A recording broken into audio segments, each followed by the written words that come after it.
Yes, now I request everyone to please rise at your convenience for the national anthem.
Good afternoon and welcome, distinguished guests and colleagues.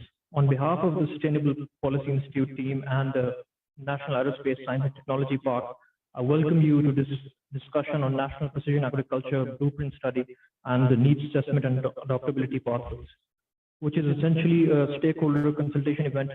This can be considered as a sequential discussion on the National Precision Agriculture Blueprint Study that took place earlier in June, which was an inception seminar, and some of the panelists in that discussion are with us here again today. For this particular session, we are also grateful for the support of Daftar Khan as well. To give you a brief background to today's event, we have a Green AI introductory playback video we'd like to show everyone.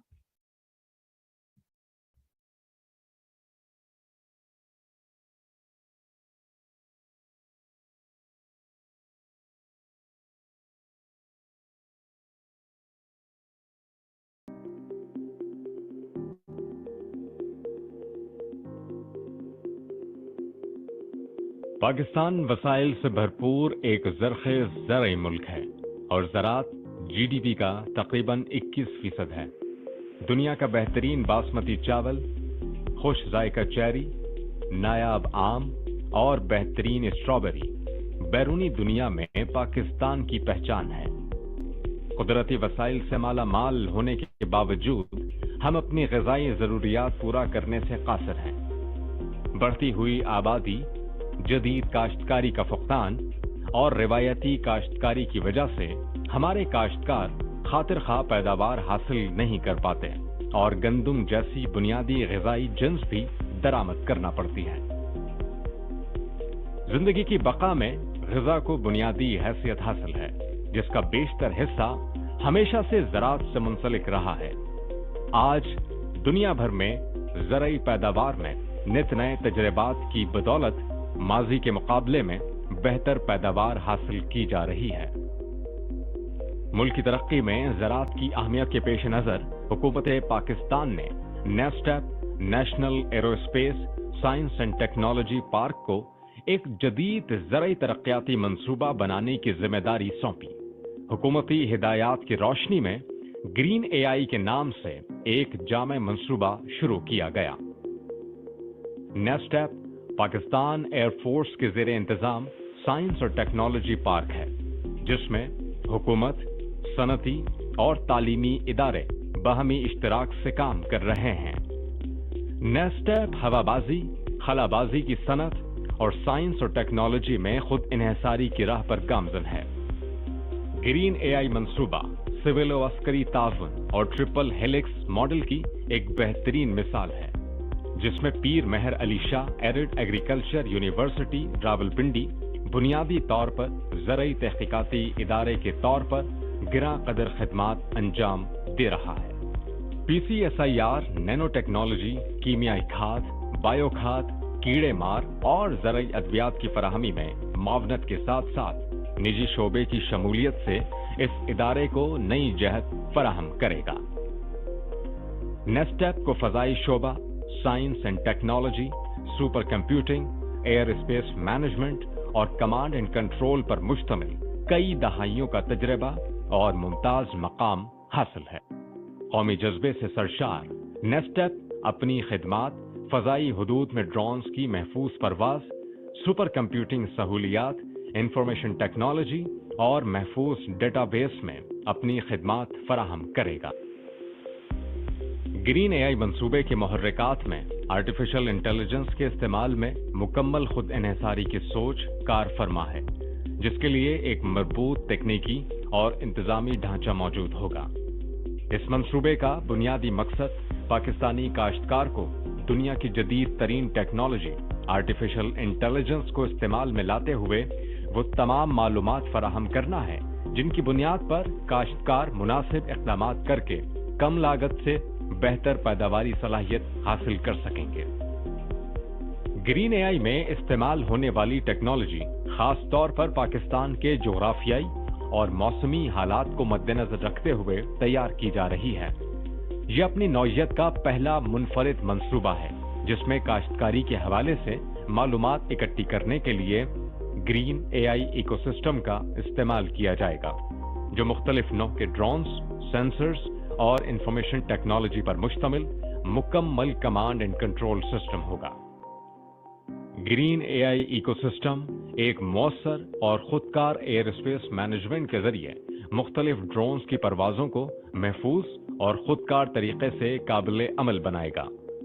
In drone परवाजों से बेशबहा मालूमात इकट्ठी होंगी जिनको जखीरा करने और तज्जियाती report मुरतब करने के लिए नेशनल प्रिसिशन एग्रीकल्चर क्लाउड एग्रीवर्स मौजूद होगा, जिसमें जदीद सुपर कंप्यूटर्स इस्तेमाल होंगे जिनसे हासिल शुदा मालूमात स्मार्ट काश्तकारी के जरिए इस्तेमाल की जाएंगी।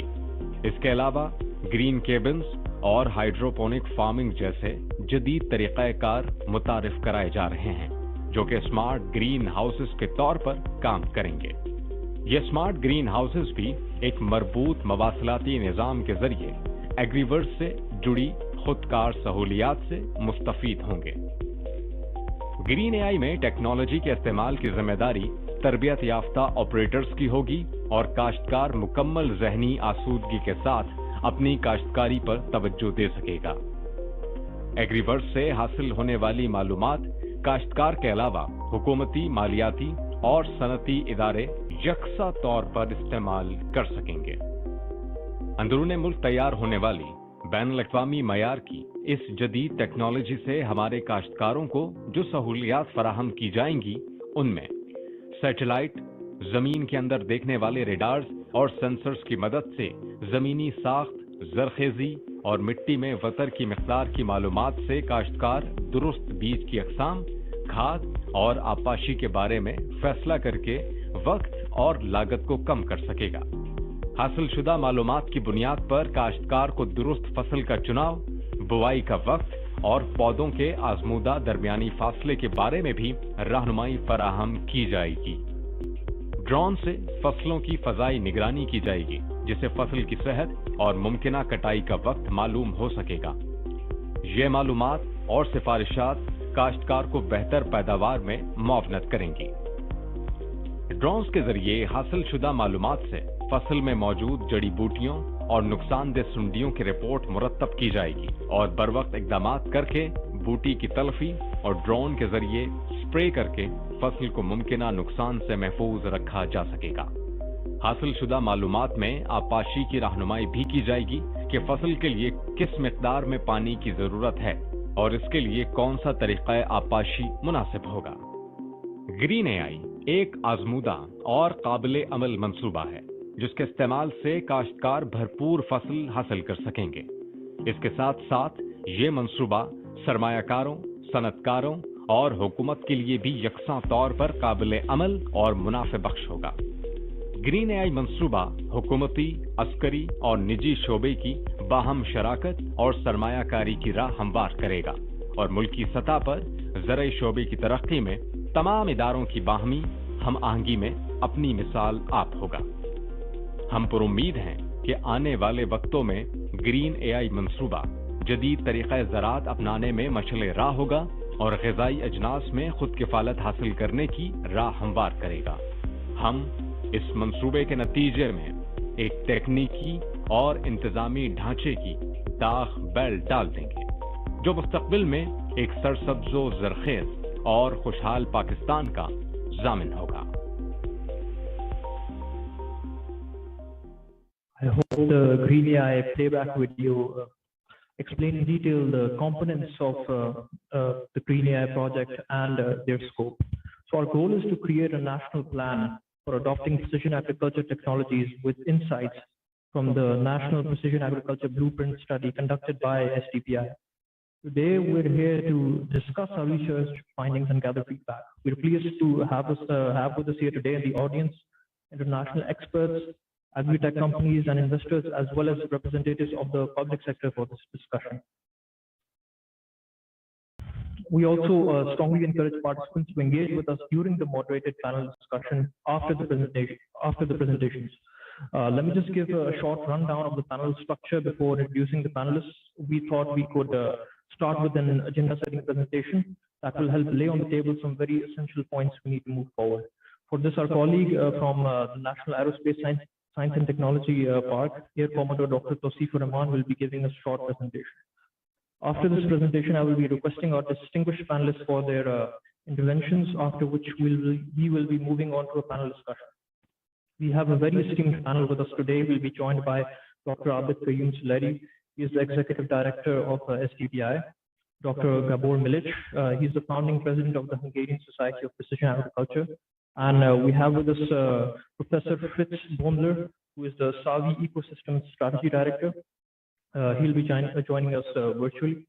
And then we have Mr. Muzaffar Mangi. He's the founder of FarmDar, and Dr. Fawad Imran Khan, who is the Chief Strategy and Partnerships Officer of Baha Pakistan. And so please now, let me introduce to you Mr. Dr. Tawseefur Rahman. Air Commodore Dr. Tawseefur Rahman is serving as a Project Director Technology at National Aerospace Science and Technology Park. He is also Project Director of Project Green AI. Dr. Tawseef has had a unique career in Pakistan Air Force, where he has repeatedly been part of critical Pakistan Air Force research and development initiatives throughout his career.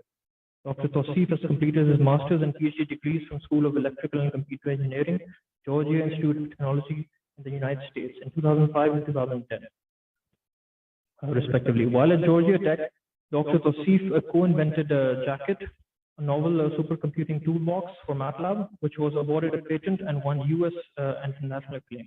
He has authored several scientific papers, book chapters, and advised on multiple master's theses. So please now I will request my colleague, Dr. Tawseef, to start.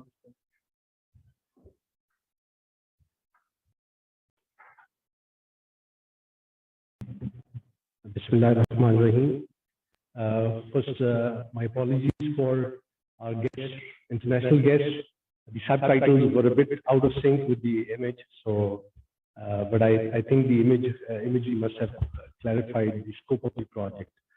So the video represents our vision of seeing modernization in the agriculture sector in Pakistan in a collaborative arrangement between the academia and so I will start with acknowledging the presence and of our honored guests. We are honored by presence of Professor Zubair, who is the Deputy Director General Operations NASDAQ. We are also joined by Air Marshal Asad Ikram, who is the Director General Corporate Affairs for NASDAQ. In addition to that, we are honored by the presence of His Excellency Mr. Bela from the Consulate of Hungary. We are honored by your presence, sir. And then Mr. Gabor and the complete Dr. Gabor and the complete delegation from Hungary. In addition to that, I also see very familiar faces from our Chinese friends and investors in agri-tech companies. So welcome to all. So I'll start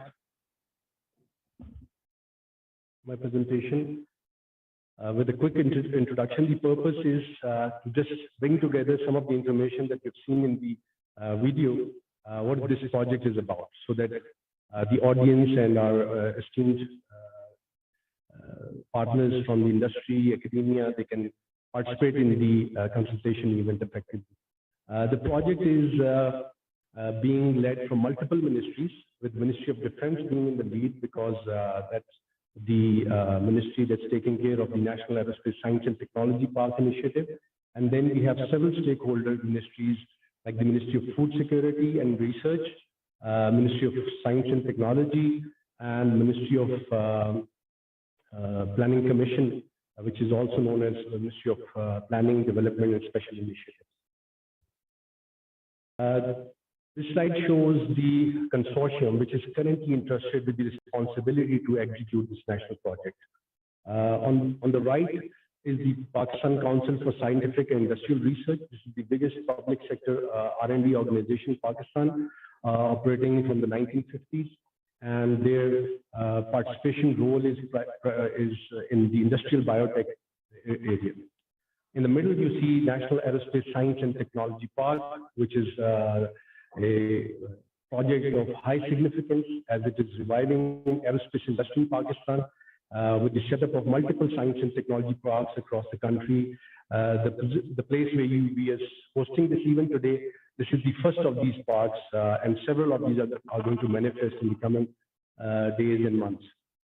On the left, we have the Pakistan Peer Meher Ali Shah Arid Agriculture University, Rawalpindi, which is the domain expertise for precision agriculture. Their Center for Precision Agriculture is playing a critical role in Project Green AI. Within NASTEP, this is just basically showing you a cross-section of various technology divisions which constitute the public sector R&D from within the NASTEP setups, which are taking part into this project, such as aircraft division, space division, sensor division. And the role these are playing is going to become clear from this infographic, where this is not a grassroots initiative, where we are basically beginning with very early stage technologies. Most of the areas which are depicted here in the center row, you see drones, C2 and airspace management, radars, computing and AI, and SATCOM. So while precision agriculture is a huge domain of technologies which are playing a role in agriculture, we have isolated some of those areas where the park can make critical contributions. So the agencies that you see listed on the top, they have several decades of experience developing these technologies for various applications in the public sector. So now they're bringing these forth for applications in agriculture. For instance, drones that are used for security and surveillance, they can very easily be adapted for their role in agriculture sector as well. Similarly, in all the other technologies shown here. The purpose of today's it's a series of, it's actually a milestone event in the contract that we have with the Sustainable Development Policy Institute, where they're going to share their findings of the research conducted so far.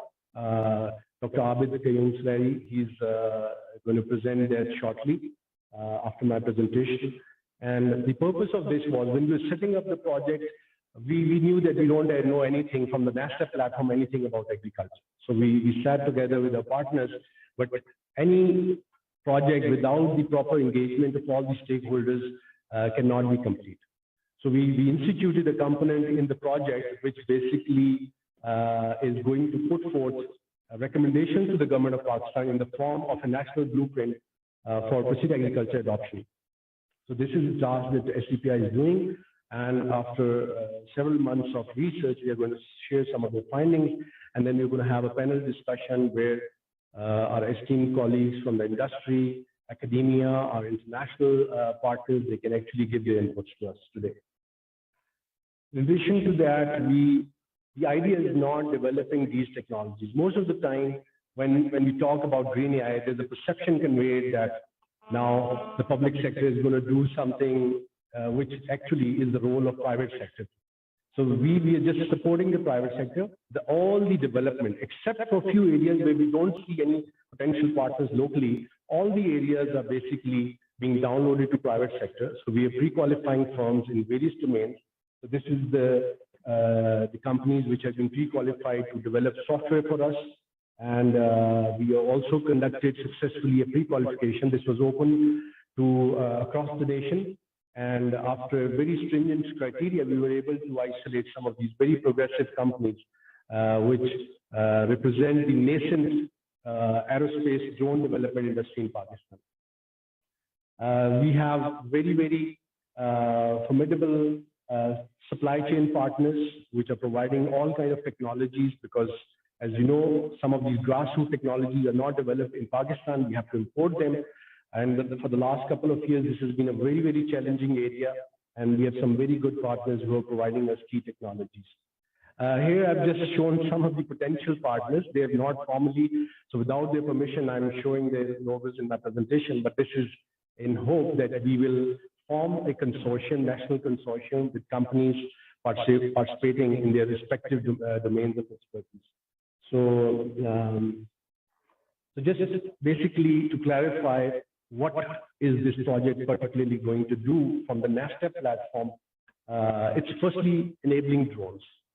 As you're familiar, that drones are the next phase of aerospace. So it's basically most of the future applications which are manned is now very rapidly shifting to the unmanned space. So they've found already proven applications in agriculture. Dr. Gabor will share some of his successes with drones in Hungary as well. And while some of the other applications are also very promising, related to survey, health and medical services, logistics. Amazon, for one we know, is doing deliveries. We also have a company in Karachi which is doing deliveries of pizzas in Karachi. So, but drones present challenges. I hope my cell phone is on. So the drones represent several challenges for the introduction in the agriculture sector. First is, it's not legal in Pakistan, so their import is restricted. Most of our research group are basically doing out-of-the-box thinking to import these and under the garb of maybe toys and tools. And secondly, they pose a security and flight safety risk, which unless managed, nobody is going to legally allow them to take place. Whereas in agriculture and in some of these applications, we require thousands of these drones operating in these space. And if we expand those application areas and some of those listed here, it's going to become a big mess.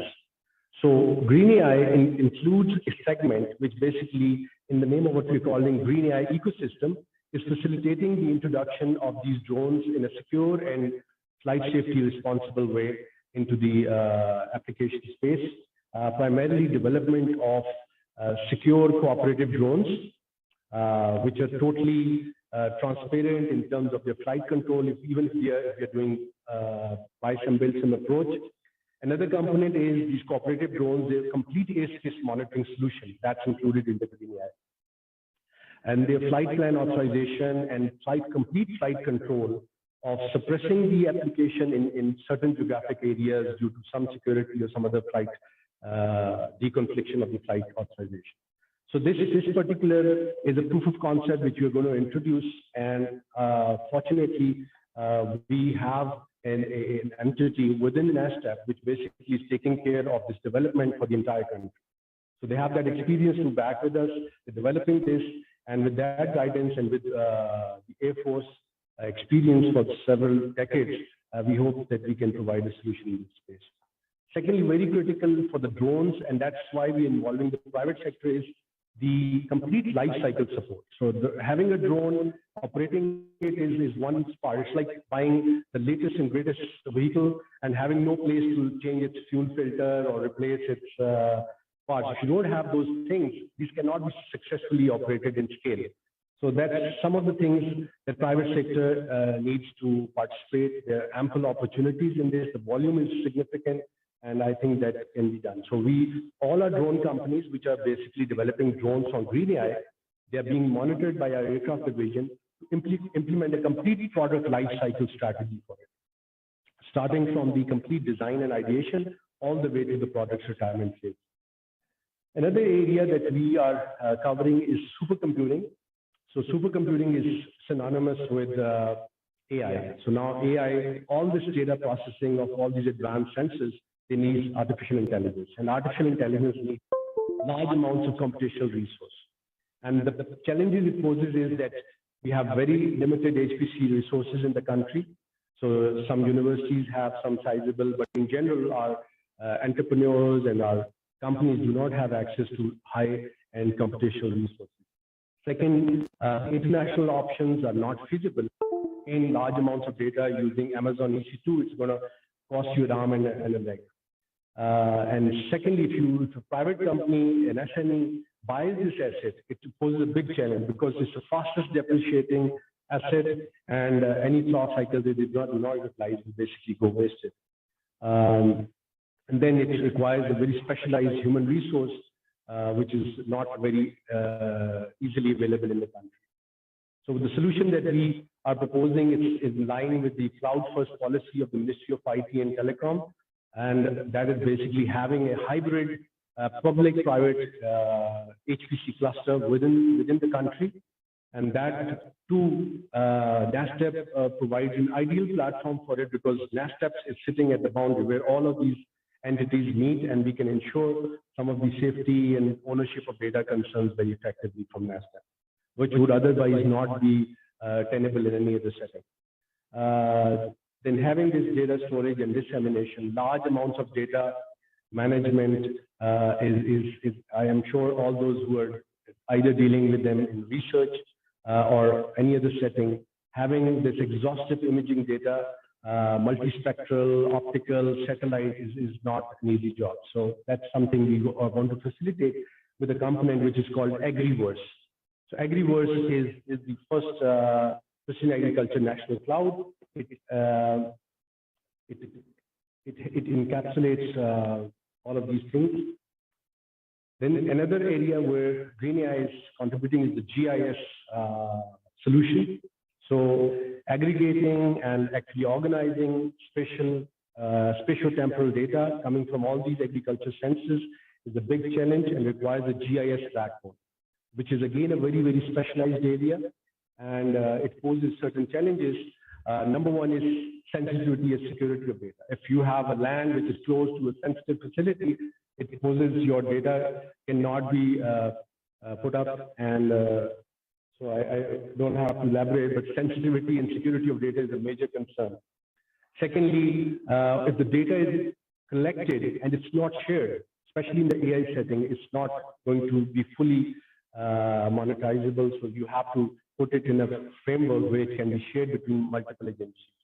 And then definitely maintaining. So for this also, we have a component in the Agriverse, which basically is developing a GIS full stack application framework, for which we have already conducted a national pre-qualification as well as a request for proposal was floated, which is going to be shortly closed. Another area, this is perhaps the only area where the development is being done in-house in a NASDAQ sensor division, which has several decades of experience in developing ground-penetrating radars and radar sensors. This is an area which we could not identify suitable partners in the private sector, so this we took up, but it still represents a lot of opportunities for private sector agri-tech companies which are interested in developing products based on radar sensors. So this sensor, first of all, is not easily available in Pakistan.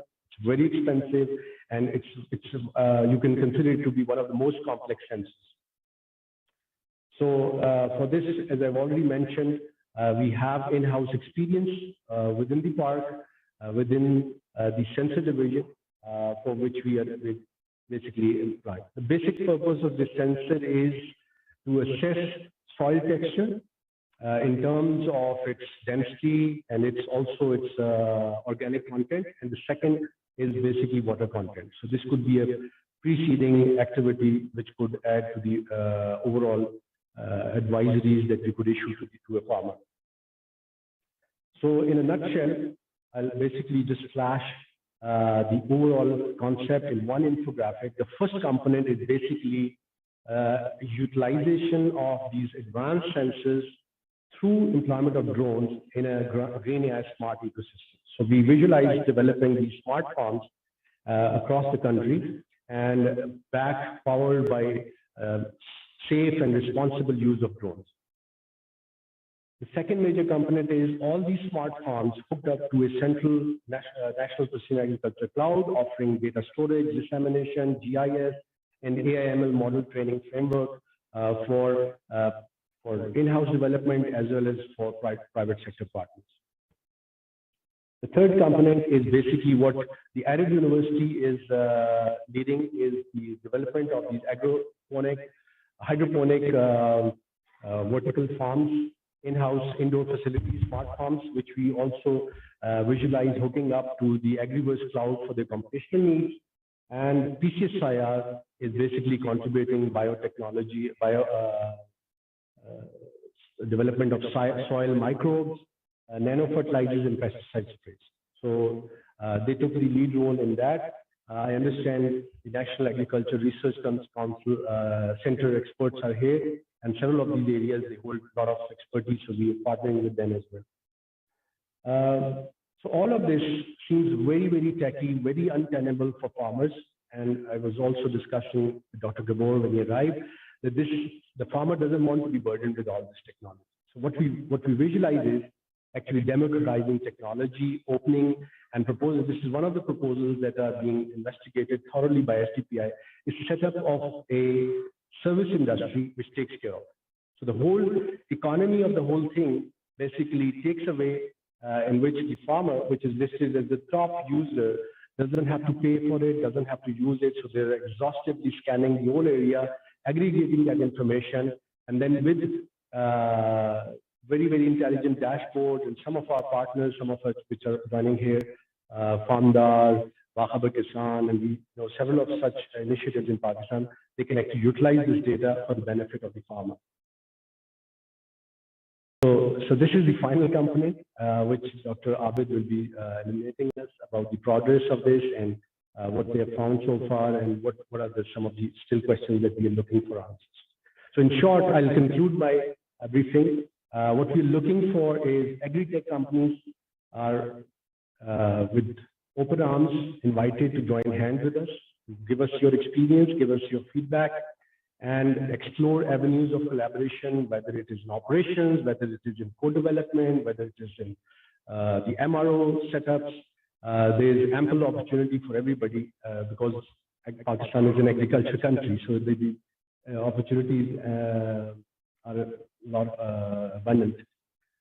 So we are also requesting all stakeholders to help us build this national roadmap, because at the end of this study, we are going to put this up to the Ministry of Planning, Development, Special Initiatives to form a critical input for the national strategy. As you are familiar, as it is being taken as one of the core elements of progression by the government, the current government and the previous governments, as the focus for attracting investments in agri-tech and some. So this is the second vertical which is being considered.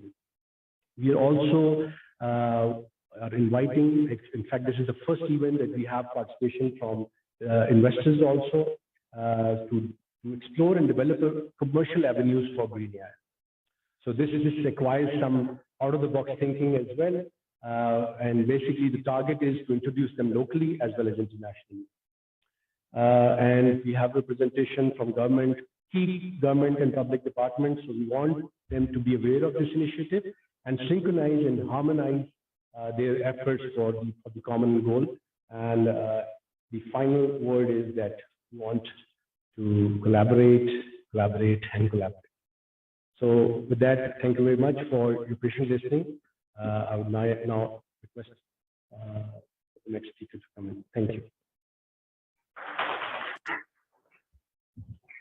Thank you, Dr. Sif, for laying out the agenda for today and showcasing how Green AI is a pioneering effort in Pakistan, showcasing a strong partnership between the government, industry, and academia, a true manifestation of the triple helix model of innovation.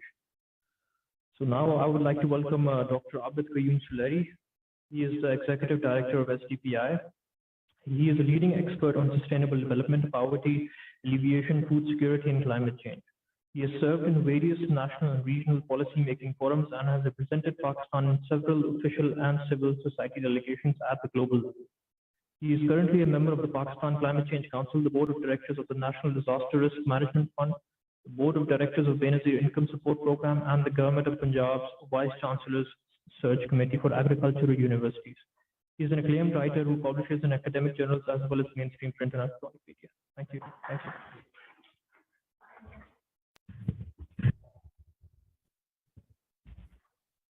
Honorable members of Diplomatic Corps, experts from Hungary, worthy officers from Armed Forces of Pakistan, agriculture researchers, tech experts, friends from academia, media, students, civil society, farming community.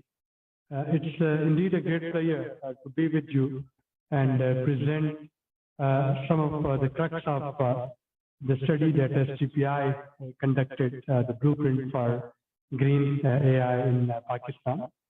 And I thank Dr. Tosif Saab for very ably setting the scene and making my life a bit easy. So from supply side, of course, Commodore Saab, he gave a very comprehensive overview of not only the potential and capacities, existing capacities, but what is there that can be offered from green AI project to the agriculture sector of Pakistan. We conducted this study to get a feel of perception from demand side. What is it and how the farming community of Pakistan perceives it, how the private sector perceives it. We need to look at the strengths and weaknesses, opportunities and threats, SWOT analysis of some of the stakeholders. So without going into much detail, I'll just present you the major findings. Next slide, please. Yeah. No, I don't need to go into this the backside. I don't need to give you a detail of why agriculture in Pakistan or countries like Pakistan is extremely important.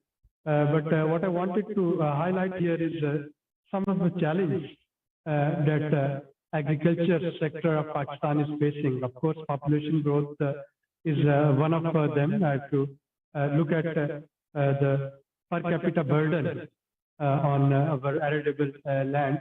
So with the population 240 million plus rising, of course, existing cultivable area, it has its limits.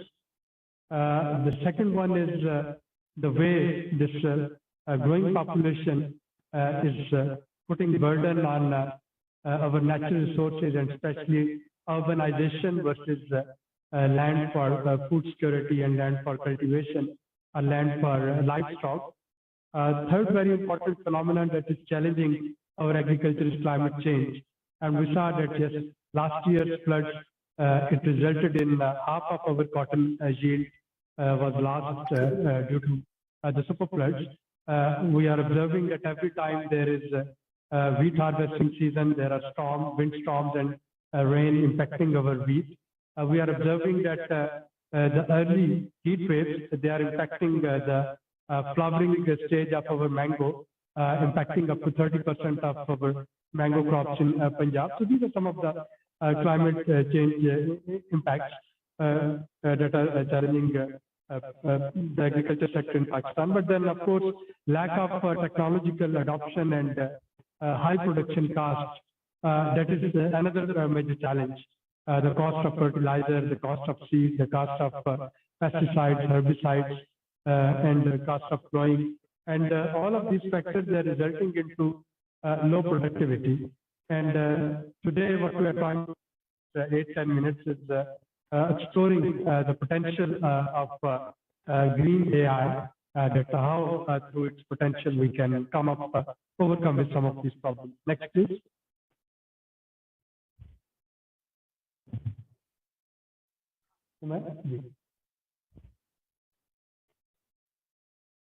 हमारे एक side पीछे जाइए।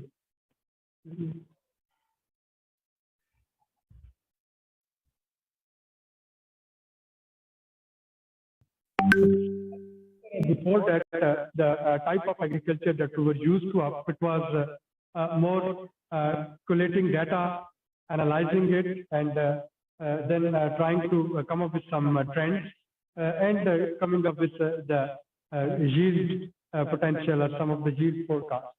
Now, with this, the type of technology that Commodore Tausif Saab has just shown in his presentation, most of these things they have changed, and we know that we not only can utilize, make the best use of knowledge available to us and data available to us, but also we can reduce our cost of production. And let me show how.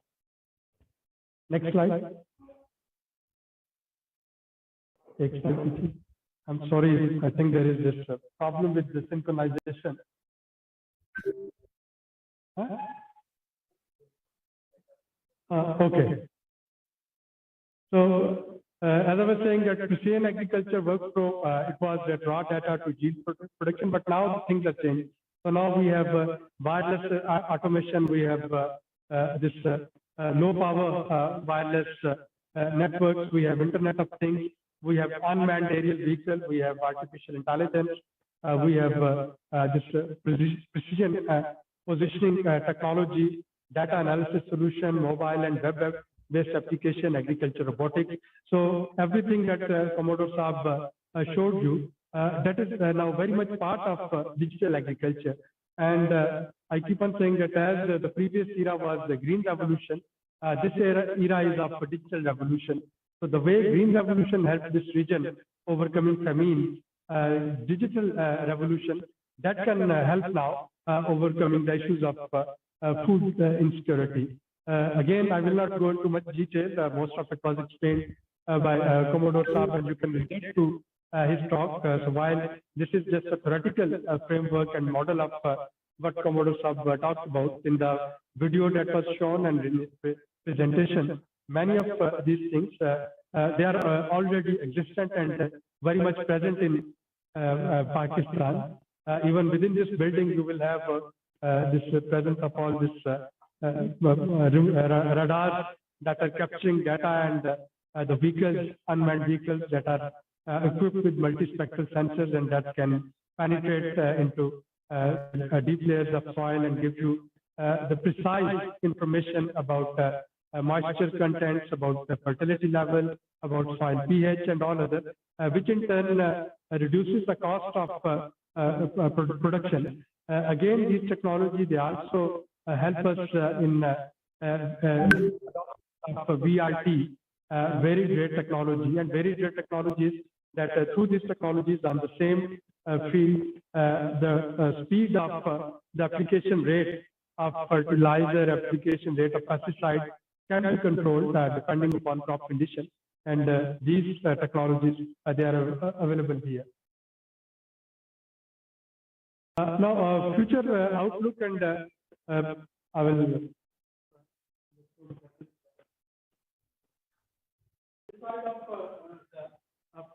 Chart, it is showing us that how climate change would impact import of different products.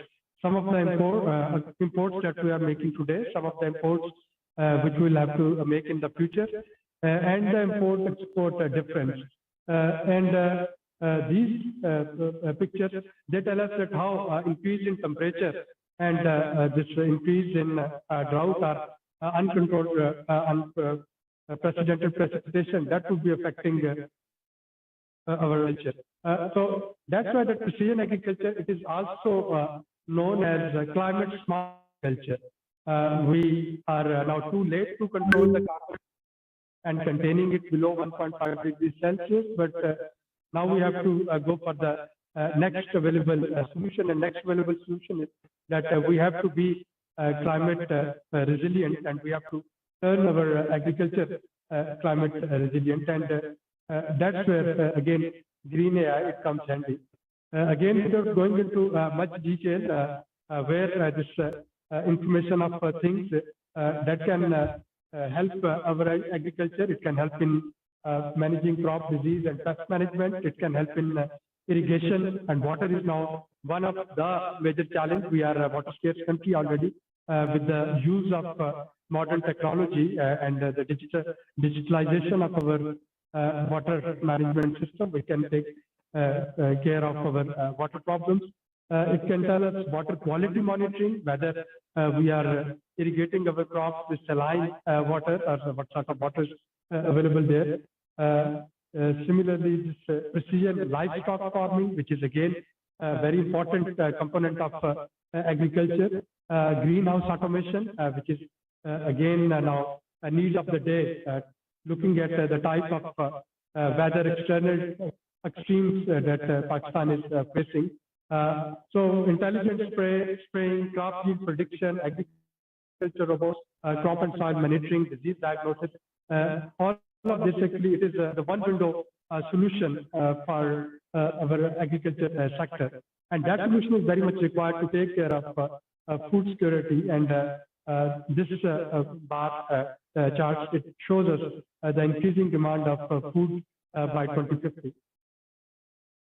Now, if we have an argument that we need to adopt precision agriculture, I'll quickly go into the approach that we adopted for this study. We engage farming community, we engage policymakers, academicians, and researchers. We engage private sector, and our area of study for this blueprint study was rice and wheat cropping zone. And the major aim was to identify the critical knowledge gaps. What is it that is existing there at demand side, and where are the knowledge gaps? And now, without ado, I'll go into some of the findings. And again, to tell you some the farmer demography and the device ownership. One positive thing that was there, that almost all segments of the farming community, small farmer, medium farmer, large farmer, they have some sort of digital devices with them. Large and medium farmers, they have smartphones, and small farmers, they have basic phones, but they are at least phone literate. So if 90% of them, they are phone literate, that is the opening of green AI, and that's how they will be making the best use of green AI adoption. We also looked at the income levels. So while small and subsistence farmers, they are only relying on agriculture income, large farmers, they have their off-farming income as well. And majority of the farmers, irrespective of the scale of farming, they already have 10 to 20 years of farming experience.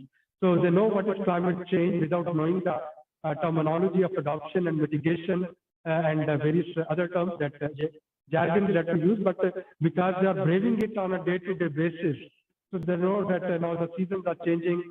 They know that the rains are becoming more unpredictable. They know that the weather changing. So they want to get hold of quick information, not only about this weather pattern, but also about other solutions. And they also know that their equipment are now getting old. And for example, the cotton farmers, they know that ginning facilities in Pakistan, they are about 3 to 4 decades old now. The rice farmers, they know that the thresher and the combined harvester, they result into the breakage of grains and all others. So there is a demand, and demand for quick solutions. Then we try to look at their perception. The attitude, adoption attitude is there. The capability is also there, and but they are a bit skeptic when it comes to the perceived benefit of precision agriculture. For example, Kamoki and Gujranwala in Punjab is one of the area where you will have precision agriculture being done by rice exporters, and you will have the conventional farmers. So when we talk to those farmers, asking them that in your neighborhood, do you know that these are the farm and they have their flying objects, and they are using some of the basics of green AI and precision agriculture. So they immediately responded that because they have large land holding and because they have good investment with them, so they can do it. For them, it is difficult to even take care of the diesel of their tractor. This is, I think, the financial constraint is one of the major constraints. So they need not to be convinced about the importance of this digitalization in agriculture, but we need to provide them the cost-effective solution. Then quickly telling you the public sector and private sector SWOT analysis, what is available with the public sector. The public sector, of course, they have direct farmer connections, different provincial and federal departments of agriculture. They have their training initiatives and training institutes. They have trained human resources, but they are lacking technical familiarity. So one of the major, I think, ask of this study is that the 4 pillars of agriculture, agriculture universities, agriculture research stations, agriculture extension department, and agrotech companies, the private sector, they need to be synchronized, because what we realize that what is being taught in universities is not practiced in research organization. What is being researched is not part of curriculum, and both of these things, they are not part of agriculture extension. And then private sector is doing everything on its own initiatives. So in order to utilize the strength of public sector, one of the recommendations is that we need to take all these 4 pillars together and then work on green AI. And of course, there are opportunities. The only problem is budget constraint. As Chairman PRC is sitting here, and he will tell you that only 5% of his allocated budget is for research purposes. 95% budget is to meet the day-to-day running and current expenditure. Now, in a system of things where we are just giving 5% of the allocated budget to a research organization which have the maximum potential, I think that is one of the threats that we need to highlight for adoption of green AI. In case of private sector is looking at clusters. Of course, private sector needs economy of scale. So private sector is looking at clusters. As I said, rice cluster in Kamuki and Gujranwala. You will find some clusters in the orange belt of Punjab.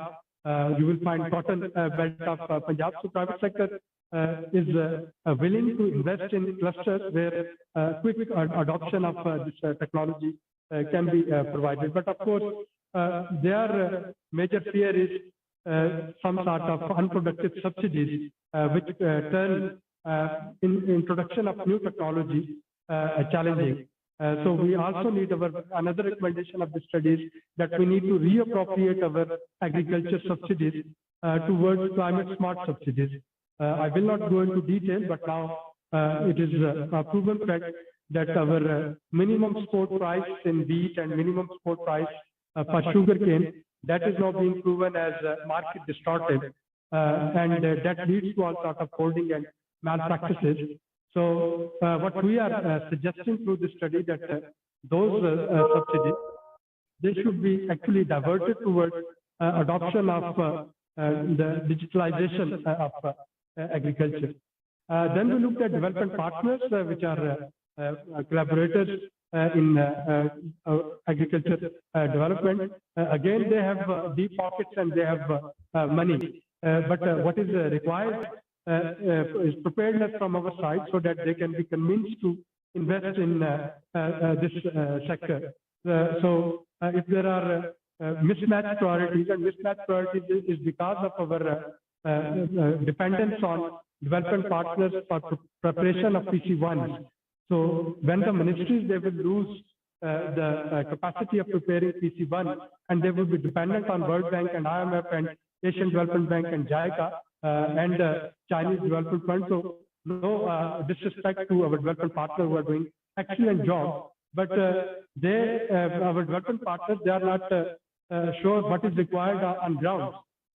So this is where we need to build our capacity so that the money that is available with development partners can be wisely matched with the needs.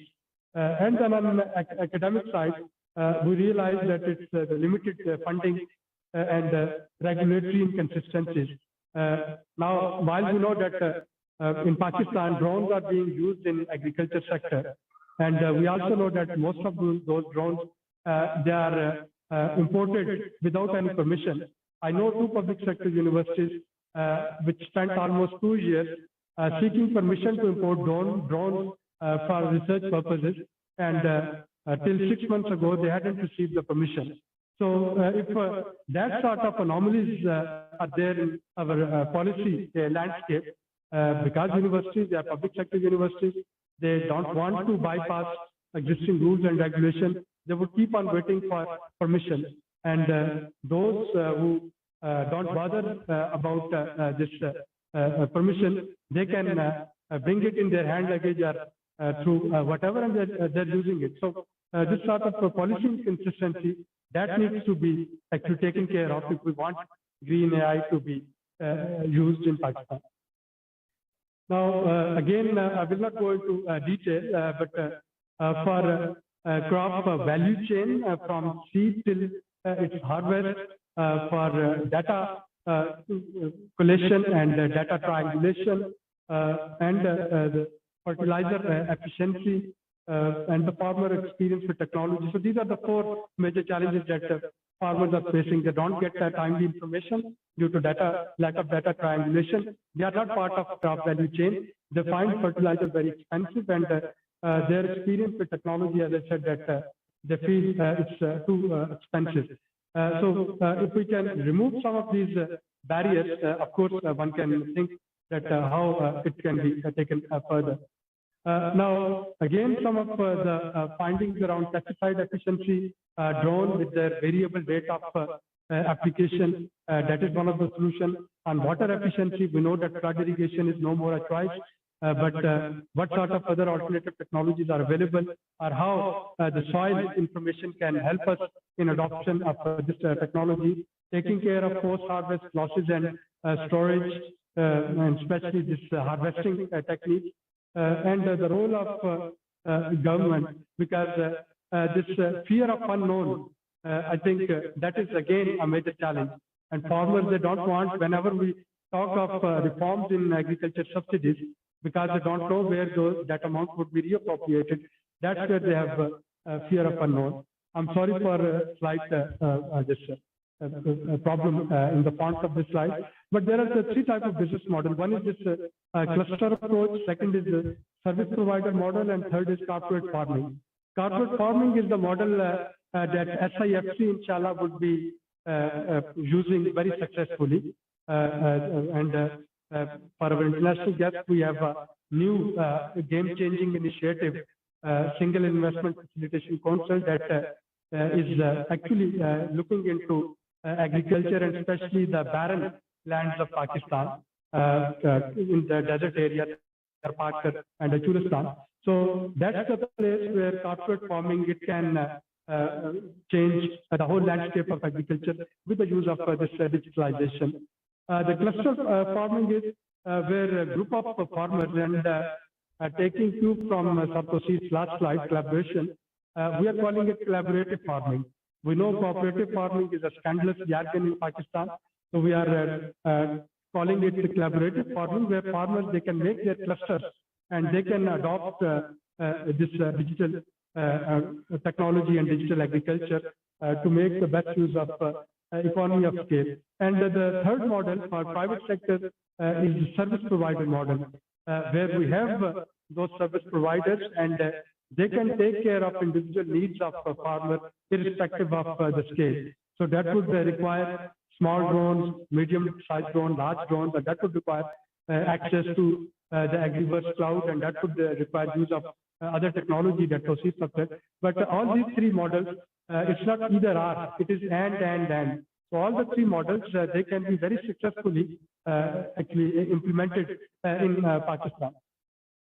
Again, due to paucity of time, I'm not going to the details, but training and skill development, not only of the end beneficiaries and end users, but also of the service providers, especially in the public sector. That is important. Public-private partnership. As I said, that SIFC is a model where public-private partnership would be actually taking place. Private sector would be investing. Government would be providing the facilitation and the access to data and digital equipment, and that would help in converting barren lands into fertile land. Community engagement and technology support rule. So those, of course, who are here from rural background, in one of the focus group discussion when we were talking of how the community can make use of these digital equipment, and after listening to our researcher, a farmer said, okay, so you are talking of the sugarcane crusher model, Belena.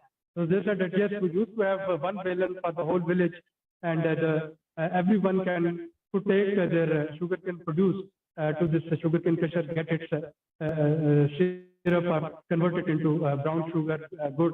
So they know the benefits of collaborative farming. The only thing is that the balen is gone, and now we have to introduce some new gadgets and some new techniques that they can take care of. Now, because I want to spend at least next 3 minutes on this very important slide, I can see a win-win situation here. This SIFC, Special Investment Facilitation Council, which, as I said, is focusing on barren land, trying to convert them into fertile land, and this Green Agriculture Initiative, GI.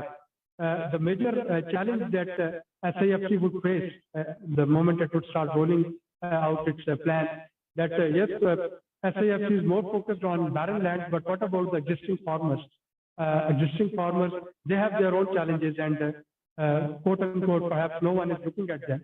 And that's where GI would be looking at existing small farmers. SIFC, in my opinion, would be looking at large farmers.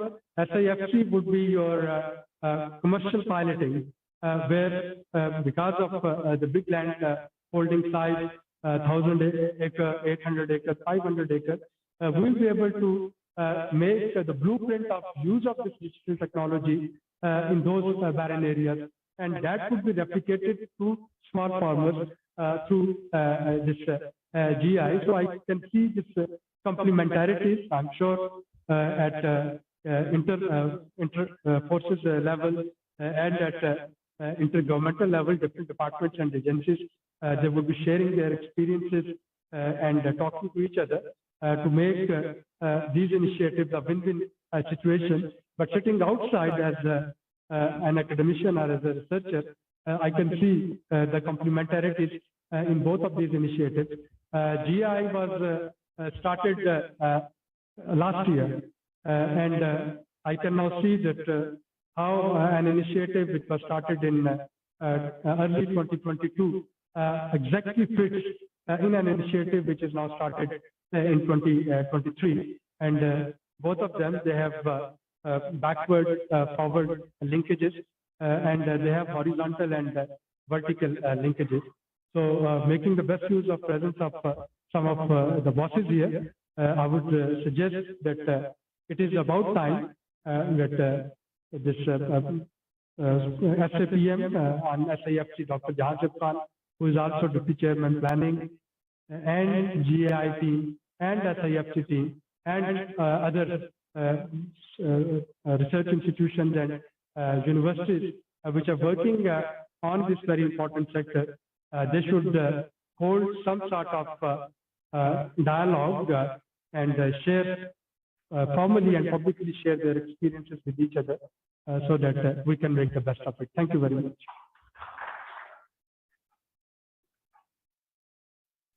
Thank you, Dr. Abid for your detailed intervention.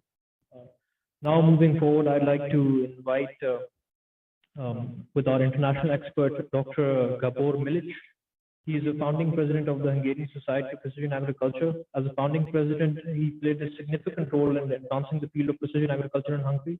Being associate professor in Hungarian University of Agriculture and Life Sciences, he has established the Department of Precision Management. He was the head of the organizing team of the 13th European Conference on Precision Agriculture in 2021 in Budapest, Hungary. His research interests include GIS and remote sensing technology in precision agriculture. Welcome, Dr. Gabor.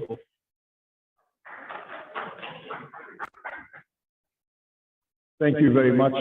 It's an honor to be here. Basically, you can see how rapidly the world is changing. I'm not an associate, I'm a full professor now. Just received my title. Since my official time is up, that's all I wanted to say. Thank you very much. No, I'm just joking. Basically, I was thinking about the presentations that I have heard here, and I thought that if I'm going to ask for the presentations that I have already seen, and if I change Pakistan for Hungary, we are in the very same level. So, thank you for this, and thank you for Pakistan for this. What I see here, it is my very first day in Pakistan. I haven't seen too much from the country, and I'm hoping to see from one end to the other everything. What I have seen right now is that in the very top level, we are working, Pakistan is working, and Hungary is working in the very same way. You have all the technology that is available for precision agriculture. I have only one question. Everybody is literate in this room, right? So everybody can read and write. Good. Can everybody who is dealing with agriculture use the monitor, upload data to the farm, upload data to the tractor monitor, download data from the monitor, upload technological data that is required for precision agriculture to all of these machines? How many of us would say yes? I dare to say. So basically, this is the problem that I have seen from this presentation, that we have digital illiteracy rate very, very high. Digital illiteracy rate. So the farmers, good enough, they are working out on the field, they know how to do things, they know what to do, they can do the farming, but they are not able to do the digital farming that we are talking about. So right now we are in the very top 1% that I have seen the presentation about, and what happens in this building, everybody is developing things, everybody is just on the very top level, but the problem is that we are facing, and it is the very, very same thing in Hungary and in Pakistan, is that we need to give this information to the farmers, and we need to teach the farmers how to use this technology. If it is not going to work for the very first time for them, they are just going to say, thank you very much, it's too difficult, I'm not going to use this. And then precision agriculture is going to fail. Digital agriculture is going to fail. Probably they don't even want to learn new technologies. Why would a farmer start to fly a drone? Can we really describe to the farmers that that is good for you? Can we really describe to the farmers that if you are starting to collect information about your field, that is going to pay off very well? Just some questions to think about. And for this reason, I don't want to give the very technical information what happens in Hungary. Basically the very same thing. If you are thinking about the country, just into the good direction. I hope I'm going to have the same thing. Just very brief information. Feel free to take pictures if you want to. If you need the presentation, I'm going to leave the presentation here. You can take it home with you. It is basically made for the audience here. Couple of facts. As you can see that the country is about 95,000 square kilometers, so it's relatively small compared to Pakistan. You can see some divisions. What is important for us is that 50% of the country is agricultural land. So if we are thinking about, just before we go to that point, to see some piece of history, which might be interesting for you. We used to be a part of the Ottoman Empire. So for this reason, to see a jami or to see a mosque in Hungary is not very rare. We have that buildings still there. So we have a little bit of cultural merging as well back 500 years ago. Basically, the arable location of the arable lands in Hungary, 50% of the country is arable. Another 20% is forestry. So basically 70% is used for agricultural reasons and agricultural usage. We have, on the other hand, a technological development level on precision agriculture based on the different countries. You can see that precision agriculture technology applied in the center of Hungary reaches about 15%. So still in Hungary, 85% of the farmers doesn't use this technology, even though the government has a very important role in Hungary. It's a small country. It's a very strong government, if we can say. The Hungarian government has a strong role, as well as the European Union, because we have a subsidy system. So the European Union gives subsidy for the farmers, plus the Hungarian government gives subsidy for digitizing agriculture. And still, it's about 15% of the farms that are digitized, that they are knowing what they are doing. Unlike Pakistan, and that is a huge difference here, unlike Pakistan, we are facing two problems. One is the aging population.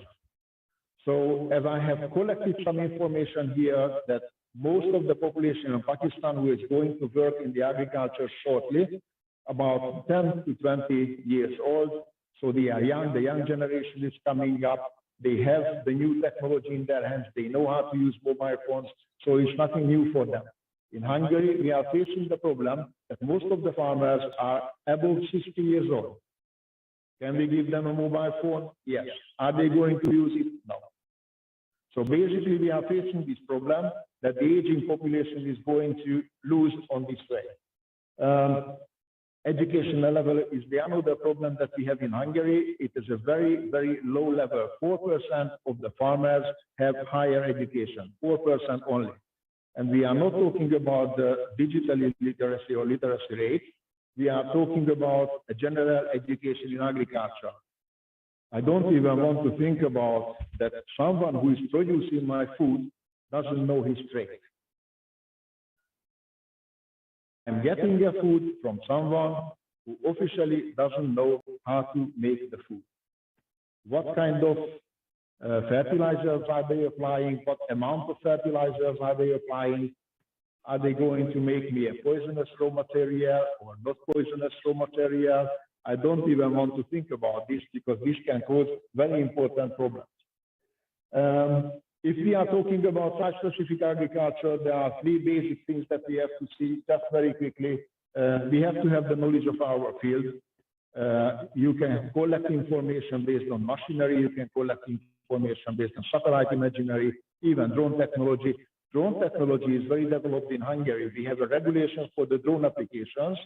Anyone and everyone can fly up until 120 meters, but the farmers doesn't want to. They want to use service providers, they want to use the information, but they are not going to learn how to fly the drones. Plus, we have a regulation in Hungary, not for applying anything from the drones, but we have regulations for the monitoring, data collecting drones, which are somehow is a starting business right now. I don't know how we are going to end up with that. The other important issue is that we have to have an applications and we have to have the GIS systems. I have had some discussions in the morning and the companies I was talking to, they just said that the farmers doesn't even know how large fields they have, where are the boundaries of their fields. It is very typical for Hungary as well. Even though we have an official system that we are collecting and we should know where the boundaries of the fields are, still the farmers doesn't know where their fields boundaries are. And this is facing really problem in the digitalized agriculture because we just cannot use the data, or the data we are using is going to be false. I don't want to work with false data. So this is an important issue. The other thing is that we have to apply different kind of machinery and we have to have the right applications when we are talking about precision ag. Is there a regulation for nitrogen management in Pakistan? I don't have the information yet. In Europe and in Hungary, there is a regulation. There is a certain amount of nitrogen can be applied depending on the soil chemical state. Well, okay, but how we are going to measure the soil chemical state? Who is going to divide what is the nitrogen level we are going to apply? This is a serious problem if we are not taking care of this. Environmentally, it can absolutely kill the soil. So basically, it is not going to be usable anymore. Just some information about the university. That's a brief about Hungary. I'm coming from a university. I could start my presentation that I'm a university professor. Tell me the subject and the time between 3 minutes and 3 hours, and I can talk about it. Well, I'm not trying to use your time up, so I'm trying to be very quick. The universities I'm coming from, that is Mate, sounds really funny in English, of course. But that is the Hungarian University of Agriculture and Life Sciences, and it is the Hungarian abbreviation. So if you see that color and if you see that design, don't think anything else. This is a university, a real university. It's not a made-up one. You can see we have a real rector as well. Very young universities. We just established one of the largest Hungarian university, one of the largest university in Hungary. We are located about 30 kilometers from the capital. Basically, this is what the center of the university looks like. We have different kind of campuses. I don't want to read everything which is on the slide. It is just to show a couple of things about what campuses we have. Doesn't mean too much to you. I'm going to give you the presentation so you can see that. That is where we are located, basically everywhere in the country. For this reason, it is really difficult to manage the university. However, we have the possibility to do our research work within the country. If you are thinking about how large the country is, within 5 hours, I can be driving from one end to the other. Okay, so this is basically to put the picture together. Within 5 hours, I don't think you can go too far in Pakistan by car. In Hungary, I can even cross the country. So basically, it is not too difficult to travel. Different campuses, different kind of institutions. We have basically, we cover everything which is related to agriculture. About the institutions, we have 21 institutions, which is important that we have about 13,000 students. International students level is about 15%, so there is quite a lot.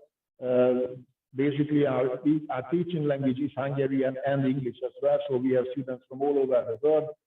PhD schools, we have staff might be interesting that the academic staff is about 1,000. Which doesn't seem too much in Pakistan maybe, but in Hungary it's a large number. So it's too many too clever people. It's very difficult.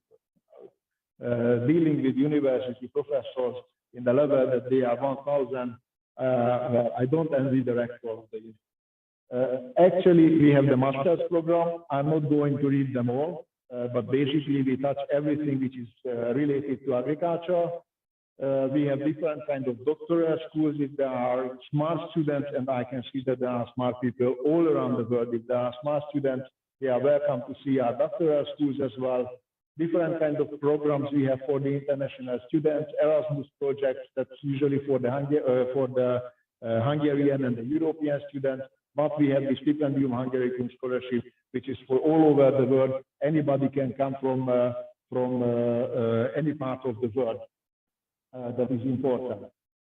Some information about the university. If you want to contact the university, we have a website. You can see it down there.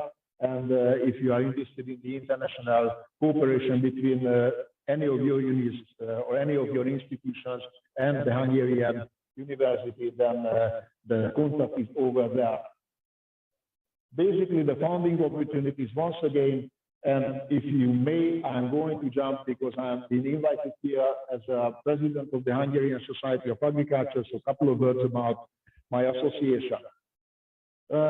Basically, we were started in 2017. The reason is why we started is because we have seen that we need one channel that we have an NGO that is going to deal with precision agriculture and digitalization, agriculture digitalization, for the reason that no one basically worked with this. 2017, we established this NGO. Basically, we have 144 members altogether, 55 companies who are all interested in precision ag or who are interested in basically digital farming. Also, we have 89 private persons, that is just friends who are working in this institution, or they just like to follow what to do and how to do with precision ag. The leadership, I have been the founding president. There are some vice presidents that I'm working together with. There is a whole presidency that I'm working together with. These guys are coming from very large agricultural corporations. So basically, if I see, they are all leaders in some large companies like John Deere Hungary or Class Hungary. So basically, they know what is happening in agriculture. I'm not that smart. They are the smart guys, and they are bringing the information into this institution. Basically, the activities that we do, we are going to see different farms. We are going to visit farms. We are going to visit large companies. Kita is one of the most important companies in agriculture in Hungary. Oxial is the another company who are playing a very important role in digitalization of the country and mechanization as well. What we are doing, we made an award for the digitalization of Hungary. Basically, it is just to kind of highlight those people who are dealing with precision ag and who are dealing with digitalization, and we just try to establish an award. What is more important, if you are looking at the European Conference on Precision Agriculture, that is an agriculture series organized every second year. And in every second year, there is the international one. The international one is usually organized in the States or in Canada, and the European is wherever all over Europe. And the Association of the Hungarian Agricultural Society, which was led by me, organized 2021 conference. That was the hardest day of my life. Imagine, after COVID, organizing, and still 2021, there was an ongoing debate about whether we can travel or not, and organize an international conference with no appearance of the people. Probably that was all the people coming to Hungary that is sitting in this room right now. Do not have COVID or do not organize conference during COVID, please. It is killing. Anyhow, there is one more thing that I'm involved in, and that is important, and probably this is the take-home message. We have started, it is in Hungarian with nice pictures, so you can even check it for yourself. There is an online magazine available for anybody and everybody who would like to read about precision agriculture. You can see the website, take a picture if you would like to gather some information, because what we know and what we believe is that we are going to need to take the information to the farmers in their level, in the way that they understand.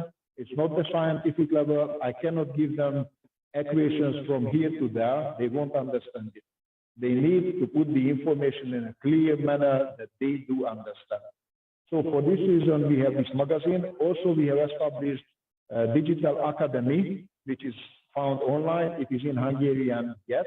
But basically, what we do with this digital academy is that we are trying to give the information to all the farmers who are interested in the technology.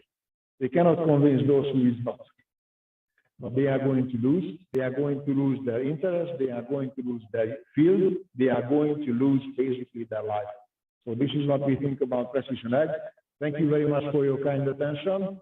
And if you need to get in contact with me, you have all the details about me. Thank you very much again.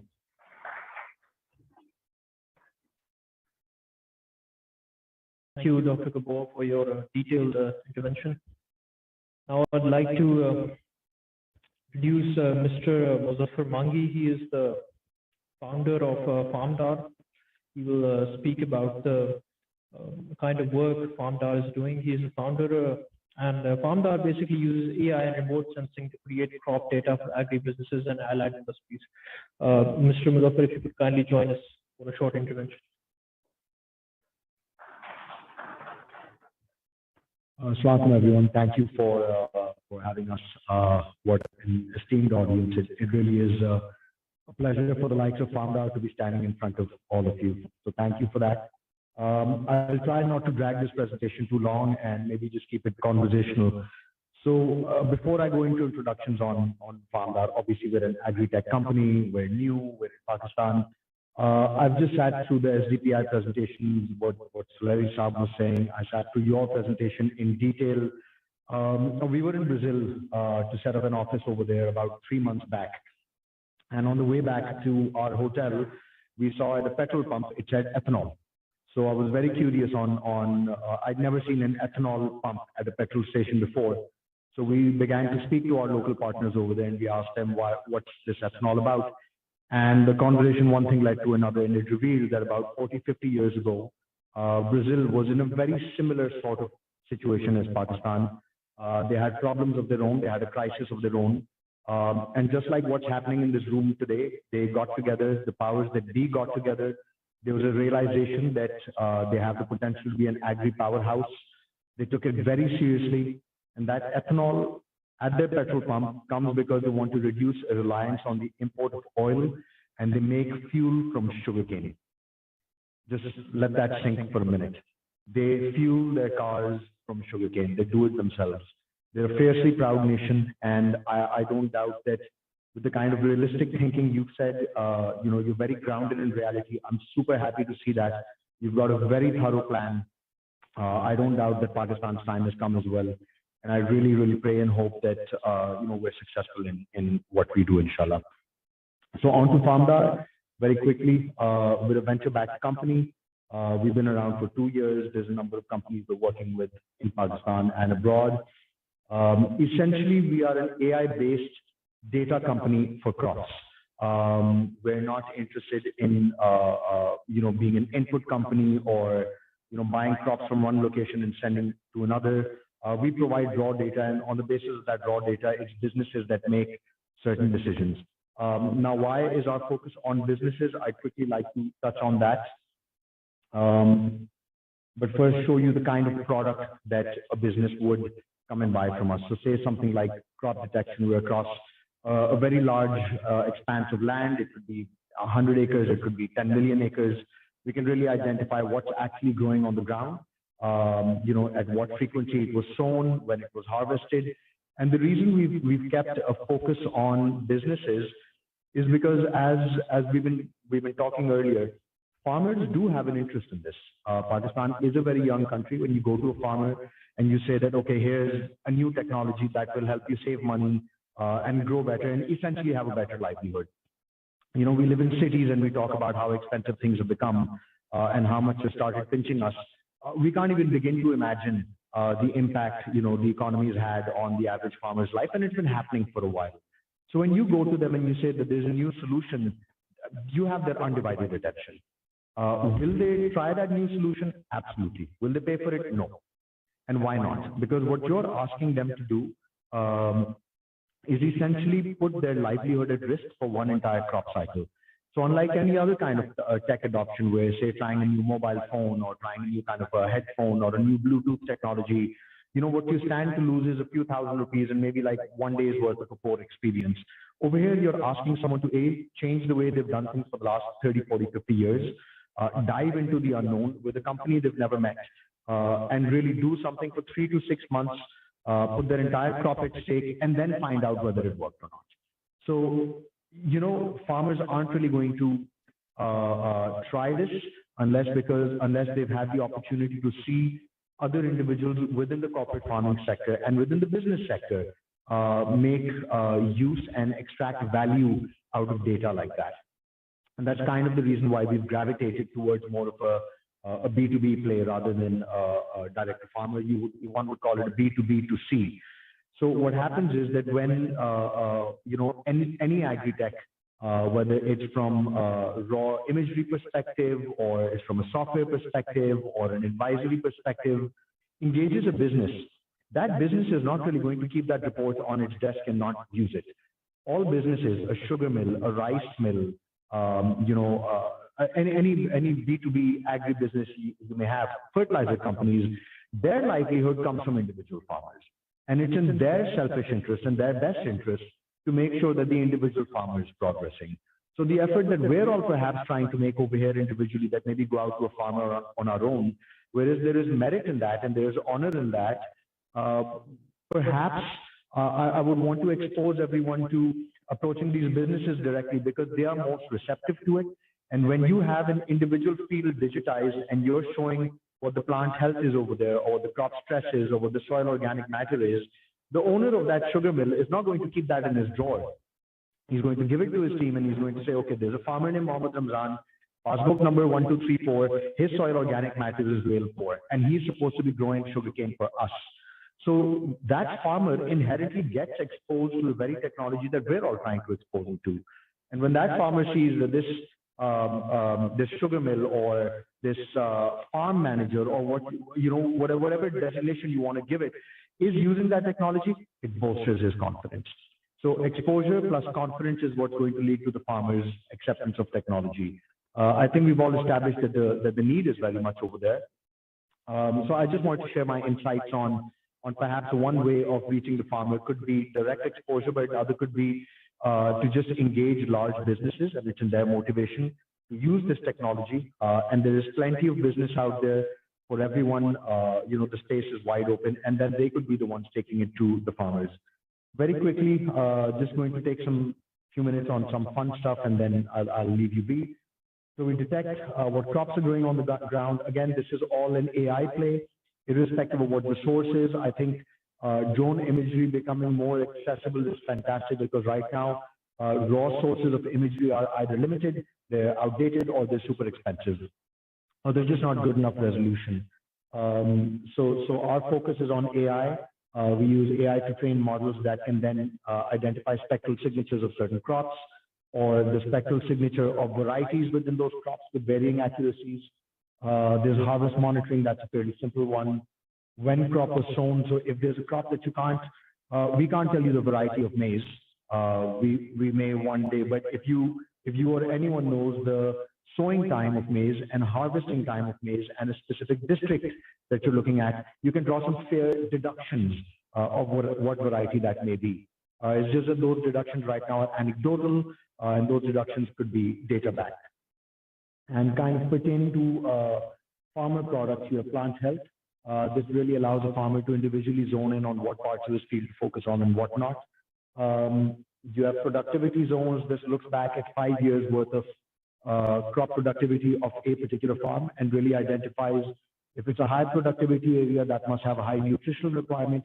The same applies to medium. But if historically you've had a low productivity zone, that really means that spending more time, money, and resource on that one piece of land is not going to solve any problem.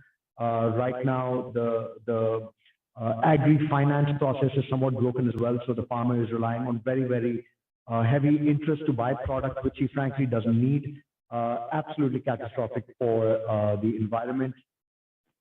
Soil organic matter reports. So again, if you were to look towards our Hungarian counterparts and the kind of rich quality of soil that they have, it's because they've implemented some fertilizer policies, limited usage of nitrogen. Most of Pakistan is that little white patch. What you're looking at is an image from Morocco right now. So this can be reversed, but now is the time for us to start reversing it. You have nitrogen zoning, which again doesn't tell you how much nitrogen there is in the ground, but it does tell you what kind of nitrogen uptake there is. So nitrogen hoga to uptake hoga. So again, these things are deductive. And there's ultimately plant stress. Plant stress is caused because of hydration, temperature, nutrition. And if it's not one of these three, guaranteed for a fact, it's either a pest or disease attack, which is happening or is about to happen. So you see just these last 4 reports, which are cheapest chips. We're hoping to get these out to everyone in the country. There is some degree of explaining and understanding and experiencing it.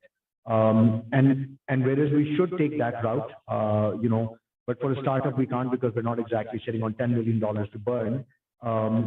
We should take that route, but why not involve other businesses as well?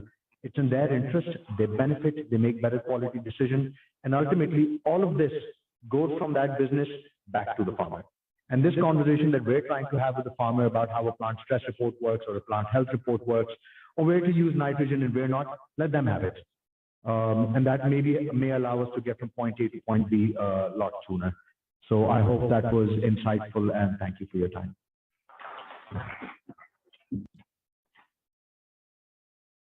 Thank you, Mr. Muzaffar Mangi. That was very insightful. Now I'd like to invite Ms. Xiang Zhang. She is the China Study Center Director at the National University of Science and Technology. It was established by HEC for a brief intervention.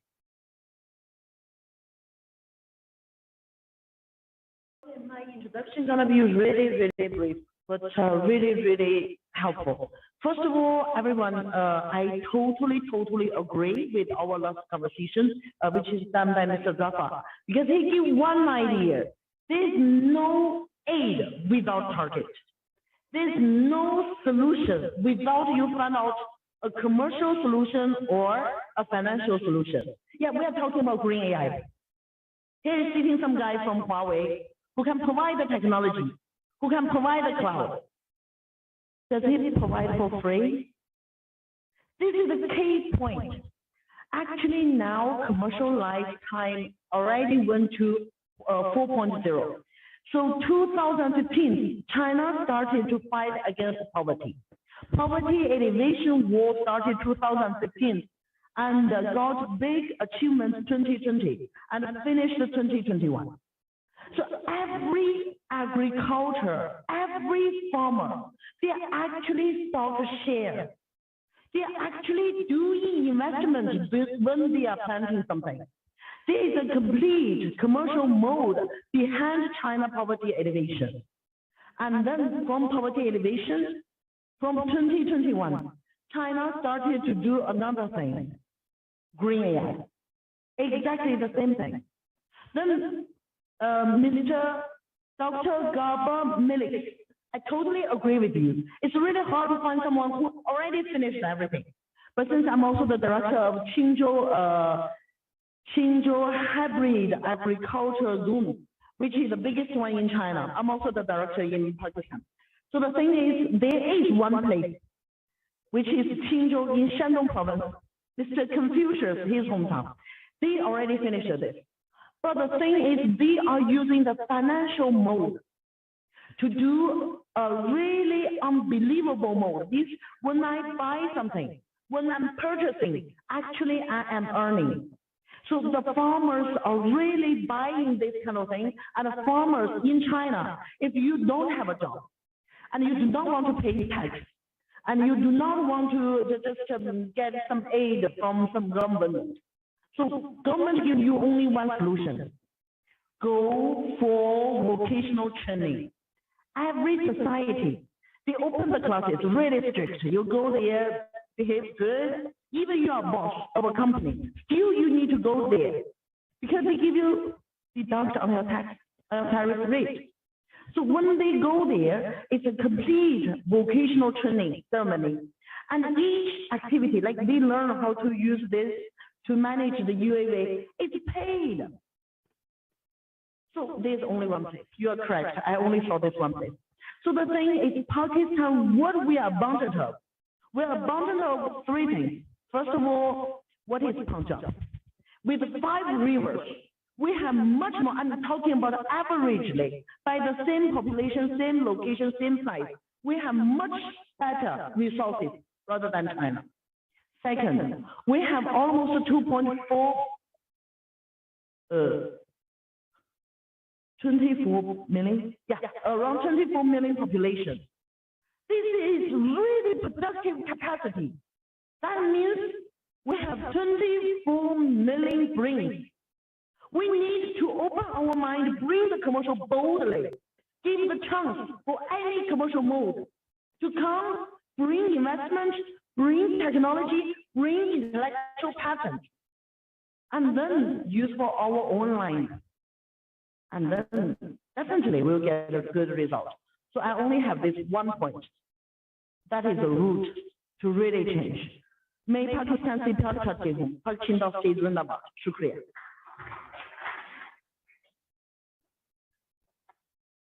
Thank you, Ms. Xiang Yang, for that intervention. I hope that will give us many lessons. Thank you. Up next, we would like to invite Dr. Fawad Imran Khan. He is the Chief Strategy and Partnerships Officer for an agri-tech company called Bakhabar Kisan. He will speak about the agri-tech challenges in Pakistan.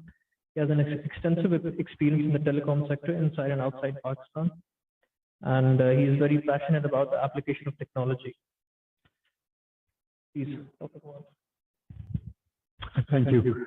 So, there have been wonderful insights given by several speakers.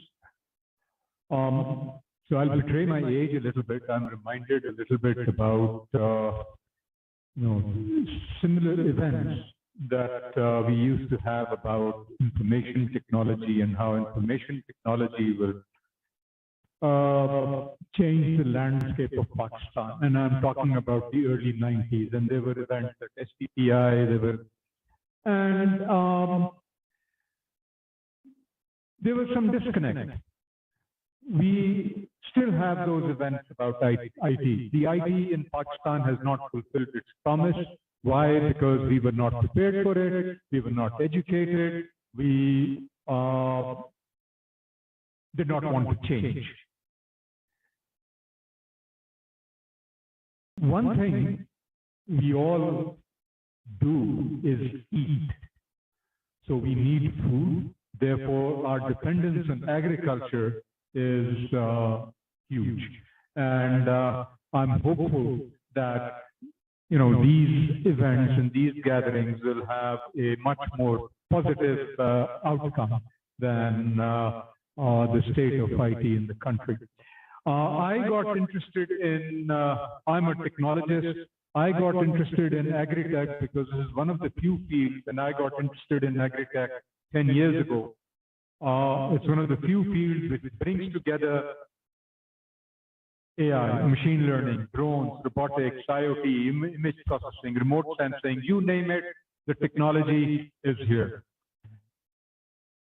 What do we need? We need trained people to take advantage of these technologies.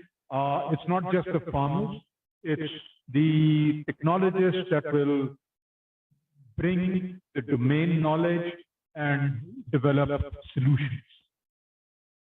Now, when I think about agri-tech, I like to divide it into three sort of components: upstream, production, and downstream. I think there's been a lot of talk about production. We don't talk about upstream. There are upstream challenges that agri-tech and fintechs really, and insurtech, they need to take care of. Availability of credit, especially for the smallholder farmer, is pathetic in the country. It's either informal through the RT or it is through the microfinance banks at 50 to 60% interest rate. Commercial banks will not even talk to farmers with less than 5 acres of landholding. So the green AI has to somehow cater to the needs of these small farmers, because they will not be able to use the sophisticated technology if they do not have credit. So they need credit to buy good quality inputs, and they need weather index-based insurance so that the effects of climate change, the risk that climate change, as has been spoken about, is minimized. Access to good quality inputs. There is a lot of low quality, uncertified seed, for example, or even though pesticides are heavily regulated, in the rural areas you can find unregulated pesticide as well. Now, where do agri-techs come in? Agri-techs, they help the farmers decide on the appropriate quantity of seed, the appropriate quantity of fertilizer to use, and so forth. I will not talk about production because there's been a lot of talk about production, how drones, how precision agriculture will increase the yield. But what good is increasing the yield if the farmer cannot sell his produce? We all know that during the peak season, the farmer has trouble selling tomato because they aren't, the price of tomato at which he can sell is very low. So there needs to be investment in downstream technologies related to storage, transportation, grading, so I think it was mentioned by Dr. Suleri that post-harvest losses in Pakistan are about $1.3 billion. There are other estimates which put it at close to $5 billion.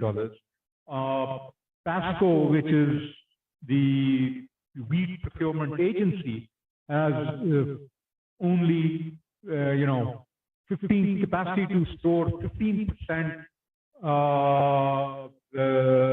wheat in proper siloed storage. The rest of the wheat is stored in old-fashioned godowns and susceptible to aflatoxins, susceptible to rats and pests and so forth. So there are so many areas in which companies need to work, in which require an investment. I'm so happy to see FarmDar over here. There are friends from other agri-techs over here. And we need hundreds of such companies. And hopefully, we will see a better fate than IT did in this country. Thank you.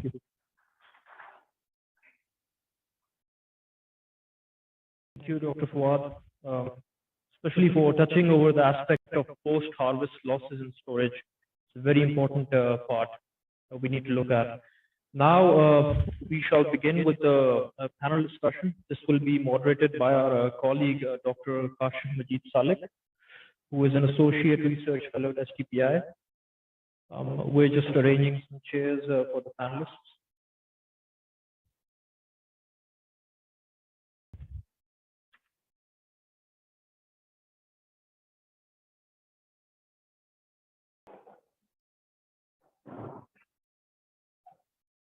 If you could kindly come.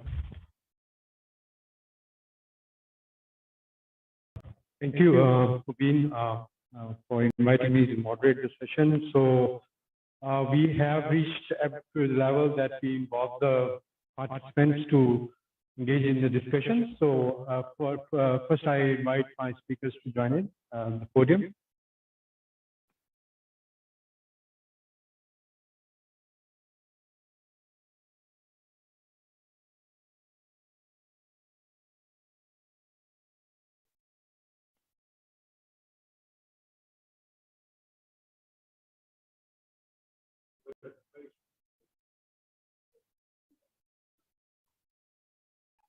So thank you very much for joining us at the stage. So first of all, I invite 2 and 3 questions.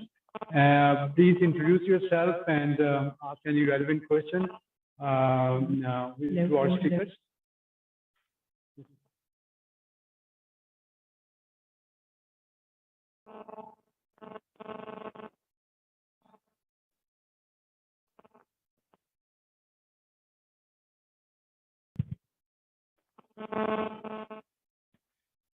So, hello. Okay, my voice is clear. Assalamu alaikum. My name is Hena Sadiq. I'm from PRC Scientific Officer. Sir, I have a little question, a query. Actually, I felt very disheartened whenever I attend these kind of events. Not disheartened on the basis of the knowledge you shared, definitely. Brilliant presentations from your side, and also the international presenters sitting here. Brilliant content. The only thing that disheartens me and makes me think on the point, what for farmer? You pointed it all rightly. With all these presentations and the content and the advanced technology and everything, where are farmers stand? Who will be responsible who will be taking the responsibility of the farmer community. Actually, I just want to highlight this point.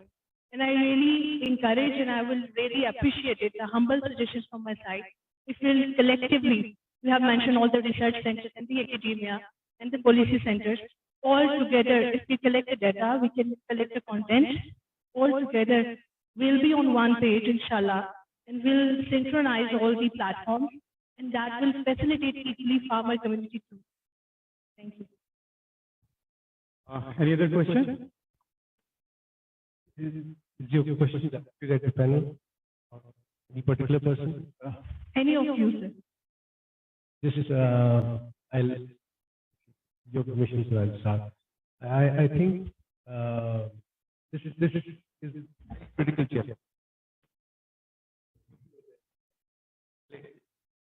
Voice in Urdu. The intent behind it was that the message should get communicated to the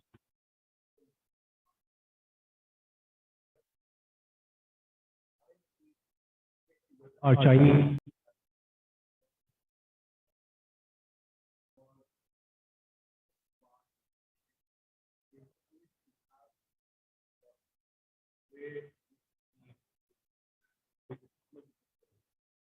Really, the thought initially started from actually doing it exhaustively in a, so the farmer is totally abstracted from the technology. However, the information related to his product is democratized and you engage his corporate elements, some of the other elements so that the economy starts translating them. So there is some very, very entrenched stakeholders which through democratic or some other process cannot be rooted out. But with technology, what we call the Uber model, once you bring something newer and it's more reachable, you can bring the economic effect. So these things, I think with the induction of digitalization, I think it is going to be reaching the farmer, primarily if the models are created such a way the farmer's stake is kept forefront. Because unless he spends the energy and effort at the production, nobody's going to benefit in the end.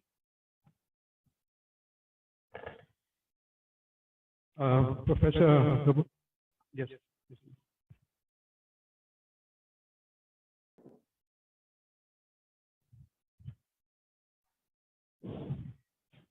Thank you. Audible? Okay. My question is will be pertinent to Dr. Aved. Thank you very much for a very insightful and educative study. And certainly we all learned a lot on that, and it's kind of a comprehensive kind of a thing, which gives us a way forward. My point is pertinent to that any model, whatever the technology aspect of the model is, any model cannot be very successful until it has the correct business model. That is the only thing which can enable it to spread to the larger entities or at the mass level. You mentioned, okay, one collaborative model or the corporate model, okay, we leave it aside, but the larger population of the country, world culture. So one was the cluster model. Cluster model you mentioned about the training aspect only.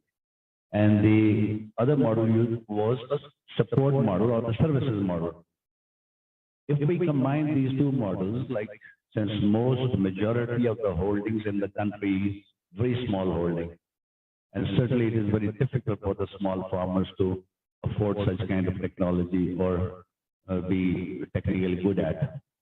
So if we combine that service model with the cluster model, is not possible without the regulations at the government level. So would you like that it should in your society? Thank you. Yes, thank you. You see, we are actually collating different parts of jigsaw puzzle to complete the picture. So one part of jigsaw puzzle is where we had land computerization, and we saw that in Punjab it is already progressing.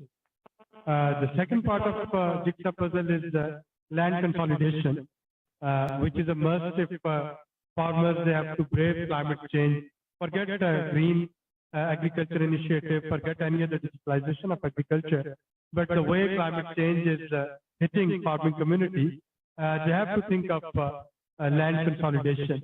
And in order to do land consolidation, computerization of land record would serve the purpose. And that's where one can introduce this collaborative agriculture farming model. So if, for example, you have medium or big farmers in the neighborhood who are using drone for crop pest monitoring, or who are using drones for application of pesticides or fertilizer, or use of agriverse, etc., that automatically becomes an initiative for small farmers to adopt it. And the analogy that I can give to the Pakistani audience sitting here is the satellite antenna. The satellite antenna, when it came, it was introduced earlier in 1990, it was a status symbol.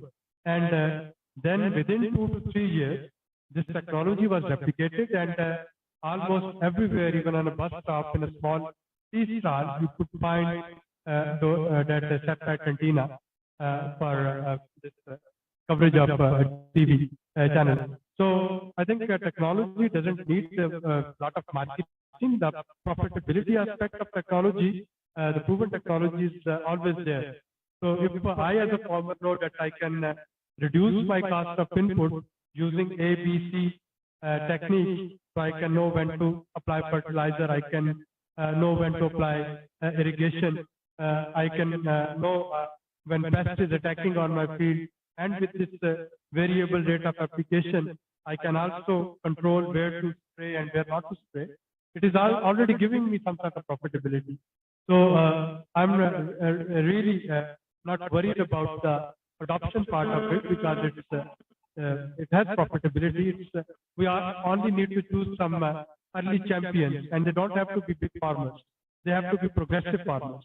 So if we can have progressive farmers who are working on it, they would automatically take a lead, and then others they would follow. Professor Kapoor, can I ask you a question regarding this? That in Hungary, what actually financial model or business model for precision agriculture you have, and how the farmer voices be heard in that business model? You give some insight on that? That we are probably I'm on. Basically, I have to put it very close.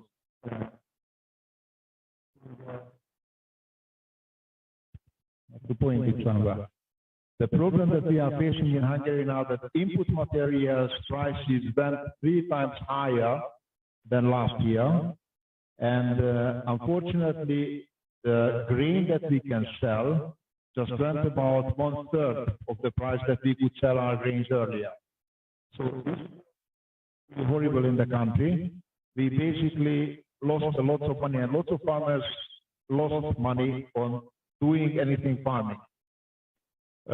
We are lucky in the way that we are part of the European Union. So basically, there is a certain subsidy that the farmers are getting, even if they don't do anything on the field.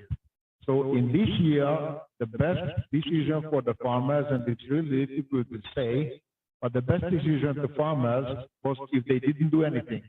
They didn't put any money into the system. They didn't get anything out from the system, but because of the subsidy, they still got better off. But the farmers are not there for not produce. Farmers are there to produce the food. So basically, what they should do is that we are trying to apply the best technology that is available. So if they are applying the best technology, how can we convince the farmers? That's what usually we are facing, the same problem. How can we convince the farmers that if you are applying the technology, that you are going to be better off than the others? There are 2 fields next to each other. On one field, they are producing 2 tons of corn, and on the other field, they are producing 10 tons of corn, so 5 times higher. What is the difference between the 2 farmers? The farmer who is producing the 2 tons is doing everything the same way as he learned from the grandfather. So he's not applying technology. Of course, his income is going to be very low. But the 10 tons producer is only did how it should be done. So how you are thinking about how it should be done. That is the difference. We are providing the technology, we are providing the information for the farmers, and I can see that even here, this institution is basically to build up the knowledge, and basically to give the knowledge to the farmers.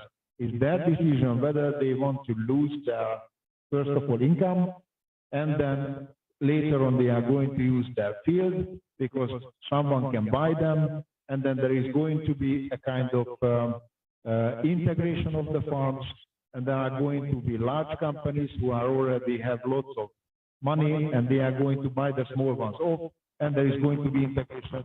Basically, this is what happens in Hungary. If you want to avoid that, you have to choose very carefully what is the farm size that you are working, because that is a key issue, that what the farm size that you are applying. The other thing that we have in Hungary is that we have voluntary cooperations between the farmers. So one farmer on its own cannot do the business correctly. If they are cooperating and they are collaborating with each other, they can make up something like 3,000, 5,000 hectares of land. There might be 1,000 owners of this cooperative, but if they cooperate with each other, in that case, they are going to be strong enough in the market. So that is another solution. Of course, there are the bank loans, and of course, there are different kinds of solutions as well for the farmers, but they really don't want to go into bank loans because that's a very, very, very risky business. Thank you very much. Any other questions? I have questions. Yeah. Okay. You have the mic, you can. My name is Faraz. I'm from Rice Research Institute. I have a question. Is this all project is for rice research, rice and wheat cropping area? My question. The project Green is currently at the pilot stage. So we have selected a few crops, and wheat and rice is included in that. Thank you. But that scope has very broad in the sense that we include different other crops like vegetables and other. Assessment include all other things. Thank you. Yes, please. Other questions. So just take 1 second, Kaisha. Our fourth panelist here, to our right, Dr. Shoaib, I think he didn't get introduced. He's the director of the Center for Precision Agriculture at Edit University, and he's also the deputy PD for the Edit University component within Project Green AI. Their group is implementing green cabins, auto steering systems, and some of the other technological interventions. So please feel free to ask questions relevant to it. Thank you. Thank you. Yes, Dr. Imtiaz Hussain, Pakistan Agriculture Research Council. Dr. Abid and Dr. Tosif. I think as Fawad Sahab also mentioned that, our 90% farmers are small farmers, and they are cultivating more than 55% area in Pakistan. And they are heavily dependent on service provider.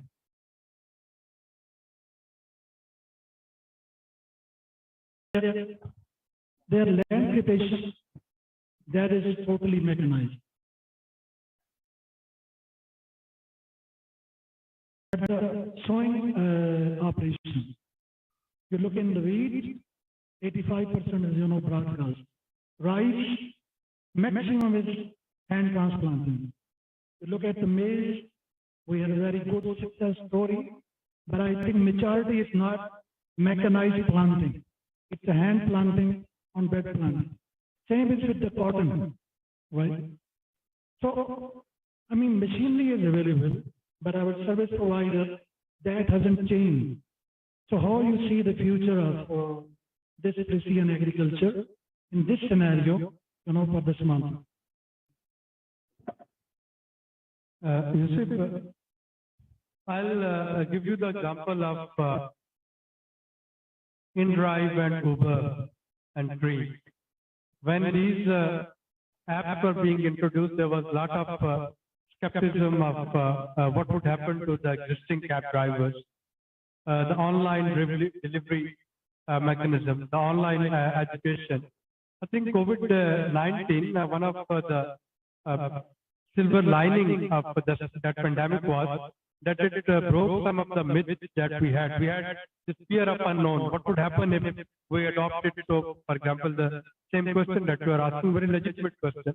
What would happen if technology comes? What would happen to the human resources which are already available in agriculture sector? And of course, agriculture sector is a sector that can absorb both the skilled and unskilled, formally literate or those who never went to any formal education establishment. They can absorb all sorts of human resources.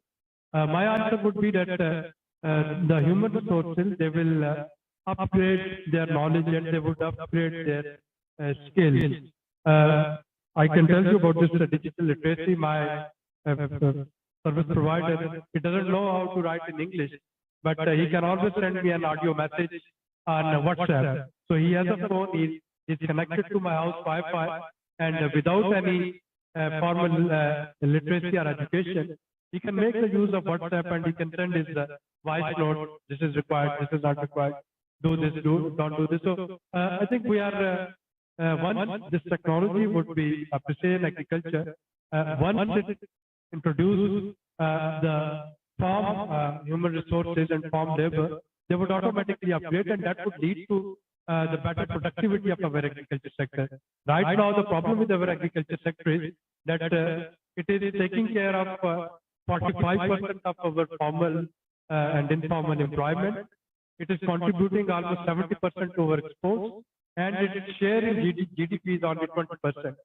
While services sector, which is contributing 60% of our GDP, is only taking care of 15% labor force. So this is a mismatch which we need to change. So, and a sector which is employing almost 45%, it cannot only earn 20 rupees. It has to earn more, and precision agriculture is a way to increase profitability in agriculture, and that would automatically lead to upgrading of the skills of human resources in agriculture sector. So, I think Dr. Abid has very adequately answered. I'll just add a couple of things. Taking cue from Dr. Gabor's starting, where he said, we do not know who is producing our food and whether he's qualified to produce it or not. I think my take-home message from that was that the consumer, it starts with the consumer who is interested, who's feeding.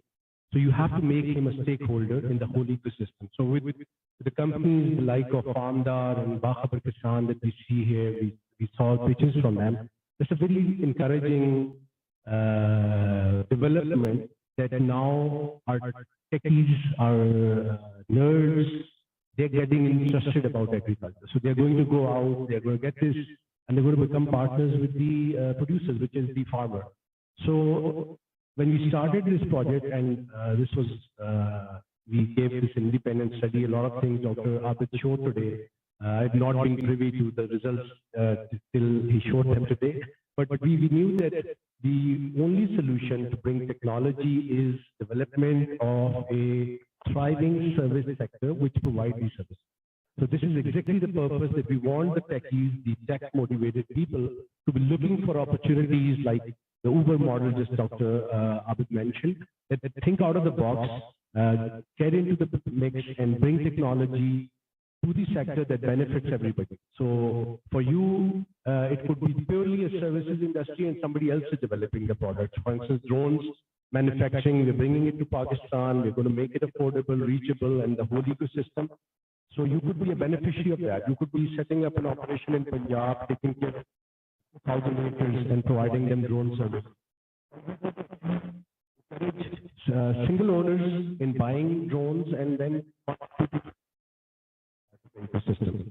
So some of these use cases are just, I think, human imagination are only limited by our imagination. We need to now really focus and get started. I think that this has already started with Dr. Fawad mentioning that he has been in agri-tech for last 10 years. That's very encouraging, I think.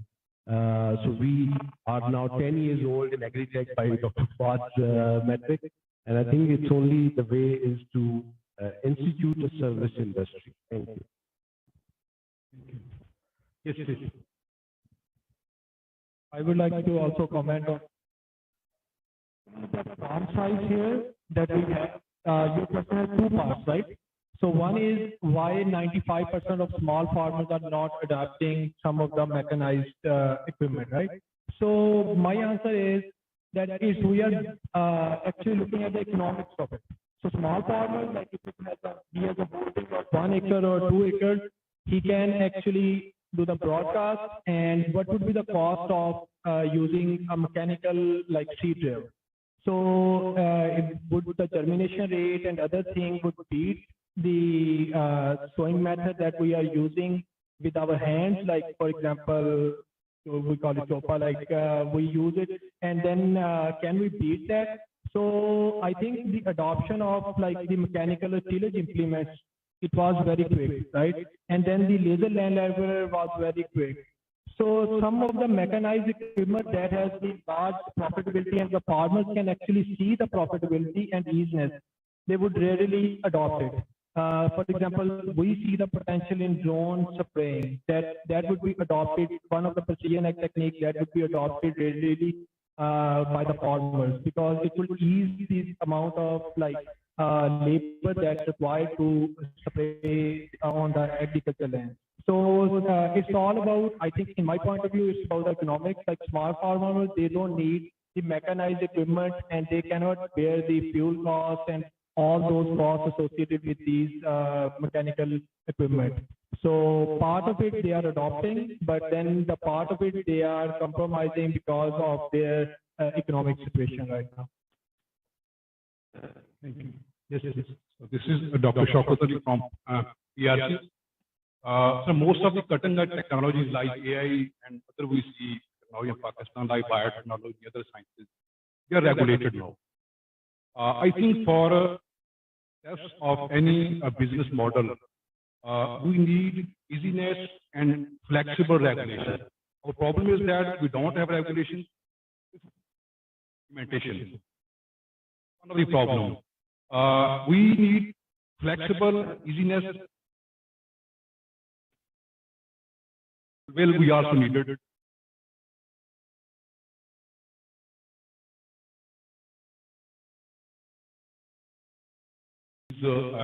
Technology. I didn't see a question there, but I'm sure I would support that comment. First of all, if the government is giving high priority to the agri-tech sector, so the political will is definitely there. So we can grant that much. The only thing is figuring out how to best do it. This is what we're trying to do in Green AI. There are going to be several Green AI projects, I think, spawning out from here. But the fundamental thought is, how do we do it? What are the critical challenges? As Dr. Abid showed that they have various stakeholders with their own challenges, SWOT analysis they've done, which is a very important cue.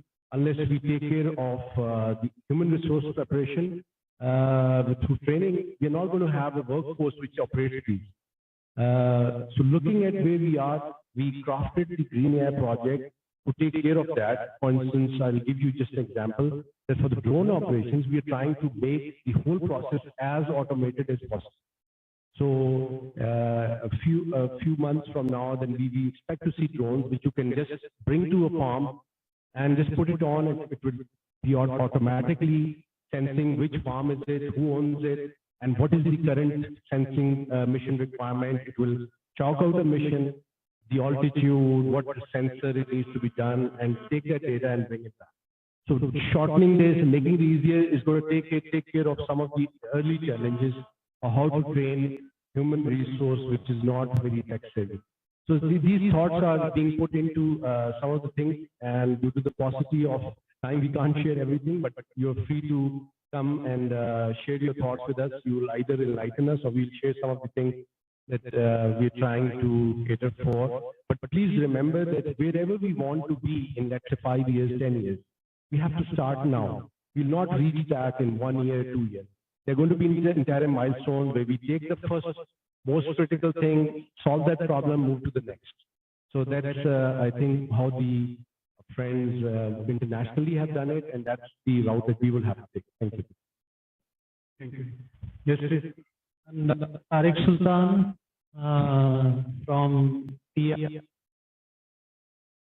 The main problem of in production, when we say crop, our soil,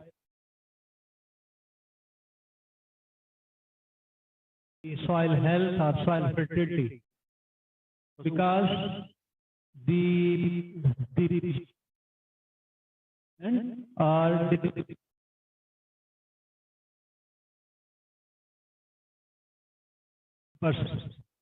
and the input is reducing, or we are short in input, and in case of removal of nutrients is high, that the net balance is negative.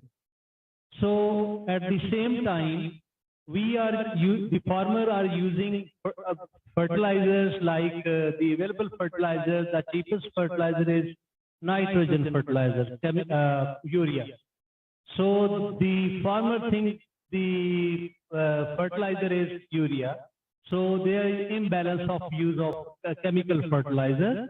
They are using the ratio between the other nutrients. They are using more nitrogen, less phosphorus, and negligible potash. That's why when we disturb the ratio of nutrients NPK fertilizer, then the removal of gaseous loss of the chemical fertilizer and the other gases from the soil, the organic matter which is in the form of carbon dioxide and methane removal is high.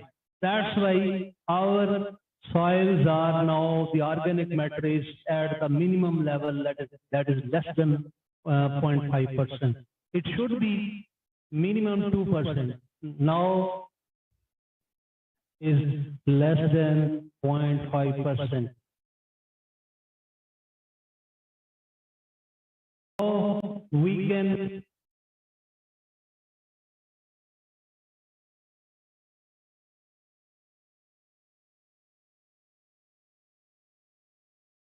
at the affordable level of the farmers, because the raw material of rock phosphate is monopoly of some countries, and that's why fertilizers like DAP and phosphatic fertilizer is very high. Out of the pocket of the farmers cannot purchase these fertilizers. So these are the basic issues to because the farmers their soil. Good balance the like the chemical fertilizers, the organic fertilizer, the biofertilizer. If you balance these fertilizers in the integrated way, then you can sustain your yield. Thank you. Thank you very much. Can we take another one question? I think let's take Dr. Gabor's take on this. How did they deal with soil fertility in Hungary? But before that, I'll just tell you, Dr. Thank you for educating everybody on the soil fertility issue. The first time I came to know about is I came across data by Urban Unit. It's a Punjab government's project in Punjab. They've collected all the data, and I about soil fertility. So that the first time I saw it, I was expecting that all of Punjab is the most fertile land. And to my horror, we found out that we have actually lost fertility in the heart of the country. So this is a really serious situation. And I would request Dr. Gabor to share some thoughts on how Hungary is dealing with soil fertility. What are the different management techniques that you're incorporating? Thank you. Thank you very much. I'm really lucky to have a discussion in the morning, so that I know that there are technologies, there are laboratory analysis in Pakistan. There is only one problem, because if you want to do the fertilizing, then you have to know that what is the fertilizer level in the field. It's really nice. I'm going to take a sample, and I just heard that if I'm going to send the sample into 5 different laboratories, I'm going to have 5 different results. So how am I going to make the decision what to do and how to apply? Basically, you have to have a good management technology, a good management technique, which has to be based on data. If you have only the soil organic matter data and you don't have the soil chemical which you can work with, then the soil is going to be mismanaged. If the soil is mismanaged, then of course the production is going to be mismanaged. If the production is mismanaged, then you are going to lose money. There are a couple of things that came to my mind during the discussion, 2 or 3 basically. One, you have to have the knowledge, but probably the farmer doesn't need to have this knowledge. We have to put, we scientists and advisors, we have to put this picture together for the farmer, because he on his own is not going to do this. So I don't know how the advisory system works in here, but definitely the farmer, someone needs to be there to hold the farmer's hand. There's going to be an advisor, because the farmer is not going to do the soil sampling and the analysis and then the calculations and then the fertilizer. No. We can give the issue that he is doing the sampling, but he has to do it in a professional way based on the data that is provided. So basically, based on management zones, based on different type of soils that he has in his field, and then we can do this management. So we have to involve the farmer, we have to hold his hand, we have to give him advice. The second issue and the second problem comes up to me that we are really nice, but does the farmer in this country, this is the same problem in Hungary, do they produce for the market, or do they produce the grains just to get tired? I have tomato, based on tomato, there is overproduction here. Okay, if we are overproducing, then of course the prices are going to be really low, and then we are going to end up wasting the tomato. That raises the third question. Where is the food industry? So if I don't have the possibility to sell my tomato right away from the field, why don't I turn it to something like dry tomato or cooked tomato or whatever coming up from the food industry, that I can still save the value that I have produced? I can't imagine more waste than produce a food and then not to use it. I don't think as a humankind we can afford this. We cannot afford this. So we have to think about the whole process that we are doing, because nice we have the technology, good we have the field, good we have the farmers, but we have to look through the whole value chain. And if we have some mistakes in the value chain, we have to do something about this. So food industry, I don't know where are those guys, but come in. We need you because we have the technology. And in this case, we can turn waste into something very productive, which is going to give us money. Thank you. Yes, please. Hello. I mean, this is not a question. I think this is more of a comment on some of the questions that are being asked. So, this is not a magic wand that is going to fix everything. And as a country, we do have a bunch of problems. These problems haven't happened overnight. They've developed over a good 7 or 8 decades. We have a Hungarian counterpart sitting right here. And for those of you who weren't listening, he just said last year was devastating for them. And their input prices went up by 3 times. And their farmer responded by saying, you know what, I won't do anything. But the solution is not to find more problems. The solution is to develop a mindset of finding solutions. It's a mindset shift, essentially, that I think what this entire forum is asking for. So the questions that have been asked today about soil, totally valid. About production, mechanization, these are all truly genuine questions. And I don't think anyone here today really has a very good answer. But the point is that the jam that we are in right now as a country, the solution to that, a very massive untapped one, is agriculture. There is no denying that.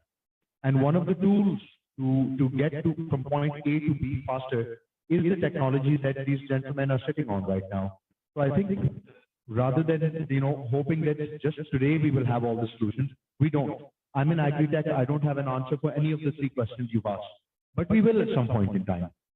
We have to start walking in that direction. If not, we can sit exactly where we are and then not complain. Because we're really, as a country, backed up against the wall. We don't have a plan. Agriculture is the plan. So I just want to share a sentiment that more than even technology, the mindset change is required for us to make this work. Thank you. Any further questions? Yes, please.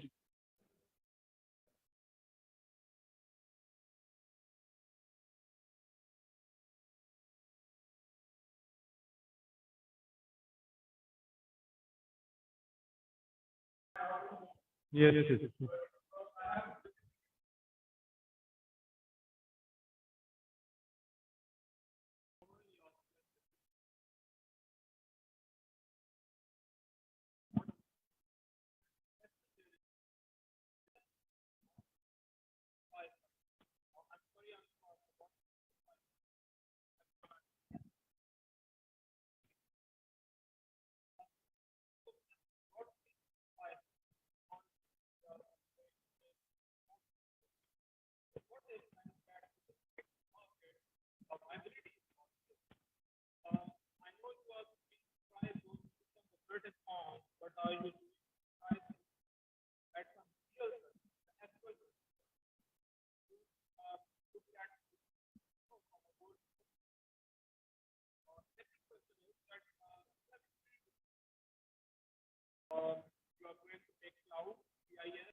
Thank you. Because ये green AI से concerning our question, so I'll basically start with that. One of the components that the STPI is helping us, one is basically stakeholder analysis, taking the readiness of the market and the various challenges which Dr. Abhi shared today. The second component that they are currently working on is business, exactly developing the business cases of the technology. So we did an initial feasibility on which was pitched to the government of Pakistan, which then considered it feasible enough and important enough to invest a substantial amount of funds. So with that, we are jump-starting private sector development in drones and satellite communication systems. I'm happy to report that some of the dish antennas that are produced with green AI, they're already being exported. So some of these we had, you could say at that time, we did initial feasibilities, we studied global models, what are the different trends, and we came up that these are really critical. And some of the things that we took upon the public sector to do it, which basically are stopping it from technology adoption. For instance, if you do not have the necessary regulation and enforcing that regulation, you cannot use drones. So this is just one case. So there is thought behind it. It's not a knee-jerk project, just somebody thought of it overnight and we went down that path. It went through several scrutiny steps. But you know, Pakistan, the bureaucracy, everybody poses challenge. The strength of this project is that we are engaging private sector. So the agility doesn't come from public sector. If you want to make public sector agile, then good luck with that. It's not going to happen it hasn't happened in the West. It's not going to happen even in Pakistan. But the private sector is truly where the agility comes in from. So you download it to them and then let them run with it and not interfere too much with it. So let the private enterprise competition take over and the open market dynamics take over, and then the magic happens. So you have to really stimulate it. So this is, you can see a big stimulus from the government of Pakistan, a big player like Pakistan Air Force, for instance, with a very strong technological background, getting involved in this national cause. So all of these are positives. So the glass is half full. I would urge that everybody have that motivation, and we'll get somewhere short. The business model is very clear for the large farm owners. the benefits of AI are clear. They would be investing in it. They would be paying for the services. For the small landowners, and I said it 2 days yesterday in this World Bank conference as well on Saturday, that we need to reappropriate the government subsidies. Government of Punjab gave, and government of Sindh, they gave $3 billion of subsidy last year only on wheat, on the this minimum support price. Now I have no problem with subsidy on wheat as long as the farmer is prosperous and receives it, or if the urban consumer gets wheat flour, which is more affordable. But if neither the urban consumer nor the farmer is getting benefit of those subsidies, it means that we need to rethink of those subsidies. I'm not asking for any additional money. All I'm asking that originally allocated money that government of Pakistan and the provincial government have been doling out in the name of agriculture subsidies, out of which majority of the subsidies they go to absentee landlords, because small farmers they can't fit in this economy of scale to get benefit of those subsidies. Those should be allocated towards promotion of green AI services.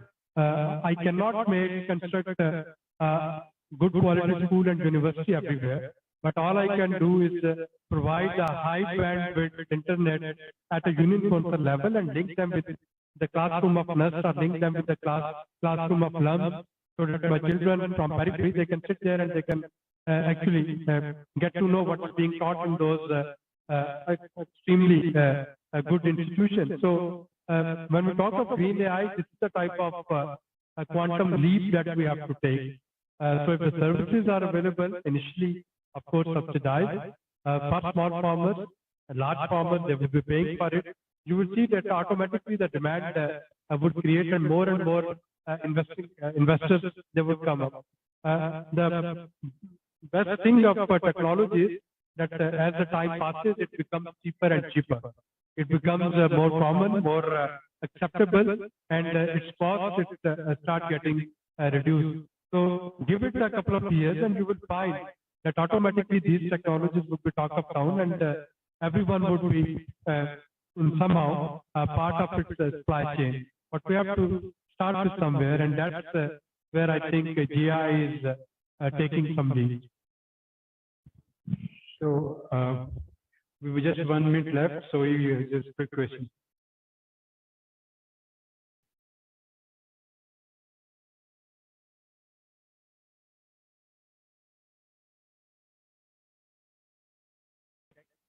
So one of the suggestions that I have for government side is the enabler. And to be fair, we don't have those data sets which should be there, as mentioned by Dr.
Thank you very much. Yeah, I'll give the concluding remark. Very important. I'm asking. We'll break off for a break, but I think this is a very, very critical message that needs to be sent at this forum is the data. Without data, there's nothing, there's no AI, nothing. And there cannot be a value chain build, you cannot explore business plans. So data is everything. For that, Agriverse is basically our vision, where we provide a platform for even private sector companies like Bahadur Kisan, Fonda, to actually utilize this platform to put the data, even if they want to use it on a pay-per-use model or something. We're going to kick off the development of the data dissemination framework for Agriverse shortly, beginning October. And there's going to be a 2-month period where we are going to explore all the possible use cases. So we'll invite people from the relevant stakeholders to come in and give critical inputs, whether they are university research groups which are sitting on tons and tons of data which never see the light of day, or these are private companies which are very possessive about the data. So we are going to reach out to you and make sure that their data gets organized, gets reachable, because as our beginning first question was, what is in it for the farmer? We have to start with what famous Stephen R. Covey said, begin with the end in mind. The end in mind is that our farmers are basically should be the main beneficiaries of all of this. If our intent is not right, if we want to selfishly benefit from ourselves, then we're not going to get to the end result. So because in the end, farmer is the one which is producing all of this, and he must benefit, make a proportional benefit from his hard work and whatever he does. So with that, I would like to thank all the valuable inputs from all our valuable and respected guests, and looking forward to many, many such events in the coming years, maybe hosted by some of the people who are sitting in the audience today. Thank you.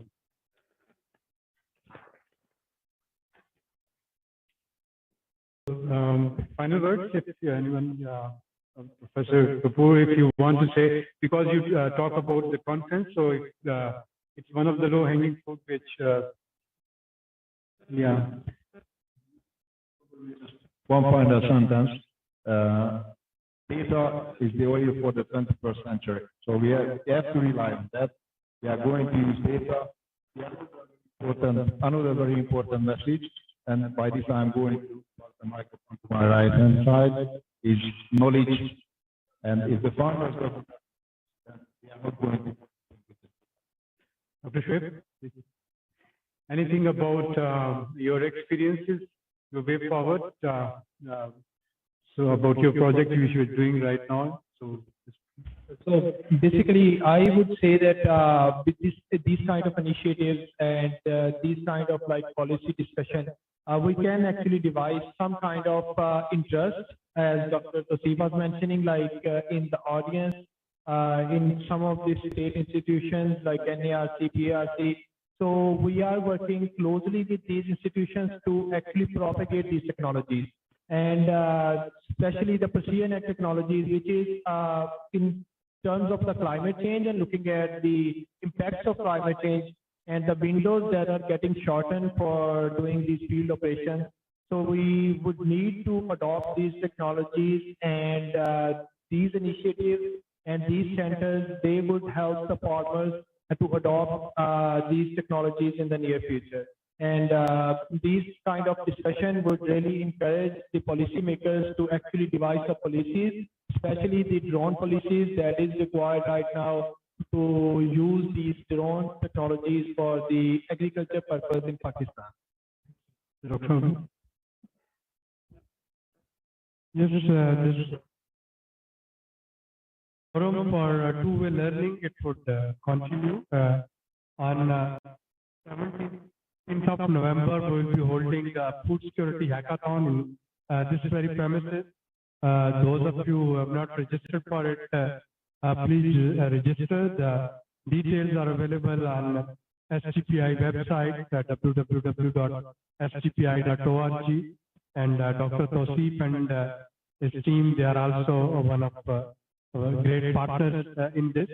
So a hackathon would be organized on 17th and 18th of November, showcasing different technologies. On 21st and 22nd, we'll be holding a Sustainable Development Expo at Marriott. Again, some of the tech companies working on this, they are invited to join us there. And 21st, 22nd, 23rd of November would be our flagship annual Sustainable Development Conference.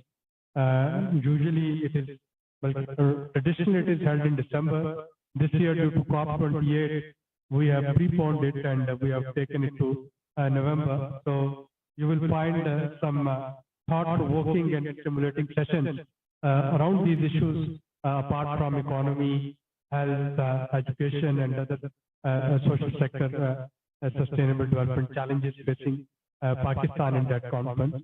So I'll invite you to block these dates, 17th November till 22nd November, for 5 full days of knowledge exchange and knowledge sharing. Thank you. Thank you very much. We just thank you, our panelists, for wonderful discussion, and thank you, participants, for wonderful questions. The tea is ready. Please join us on tea, and if there is any remaining questions, you can ask on the tea. Thank you.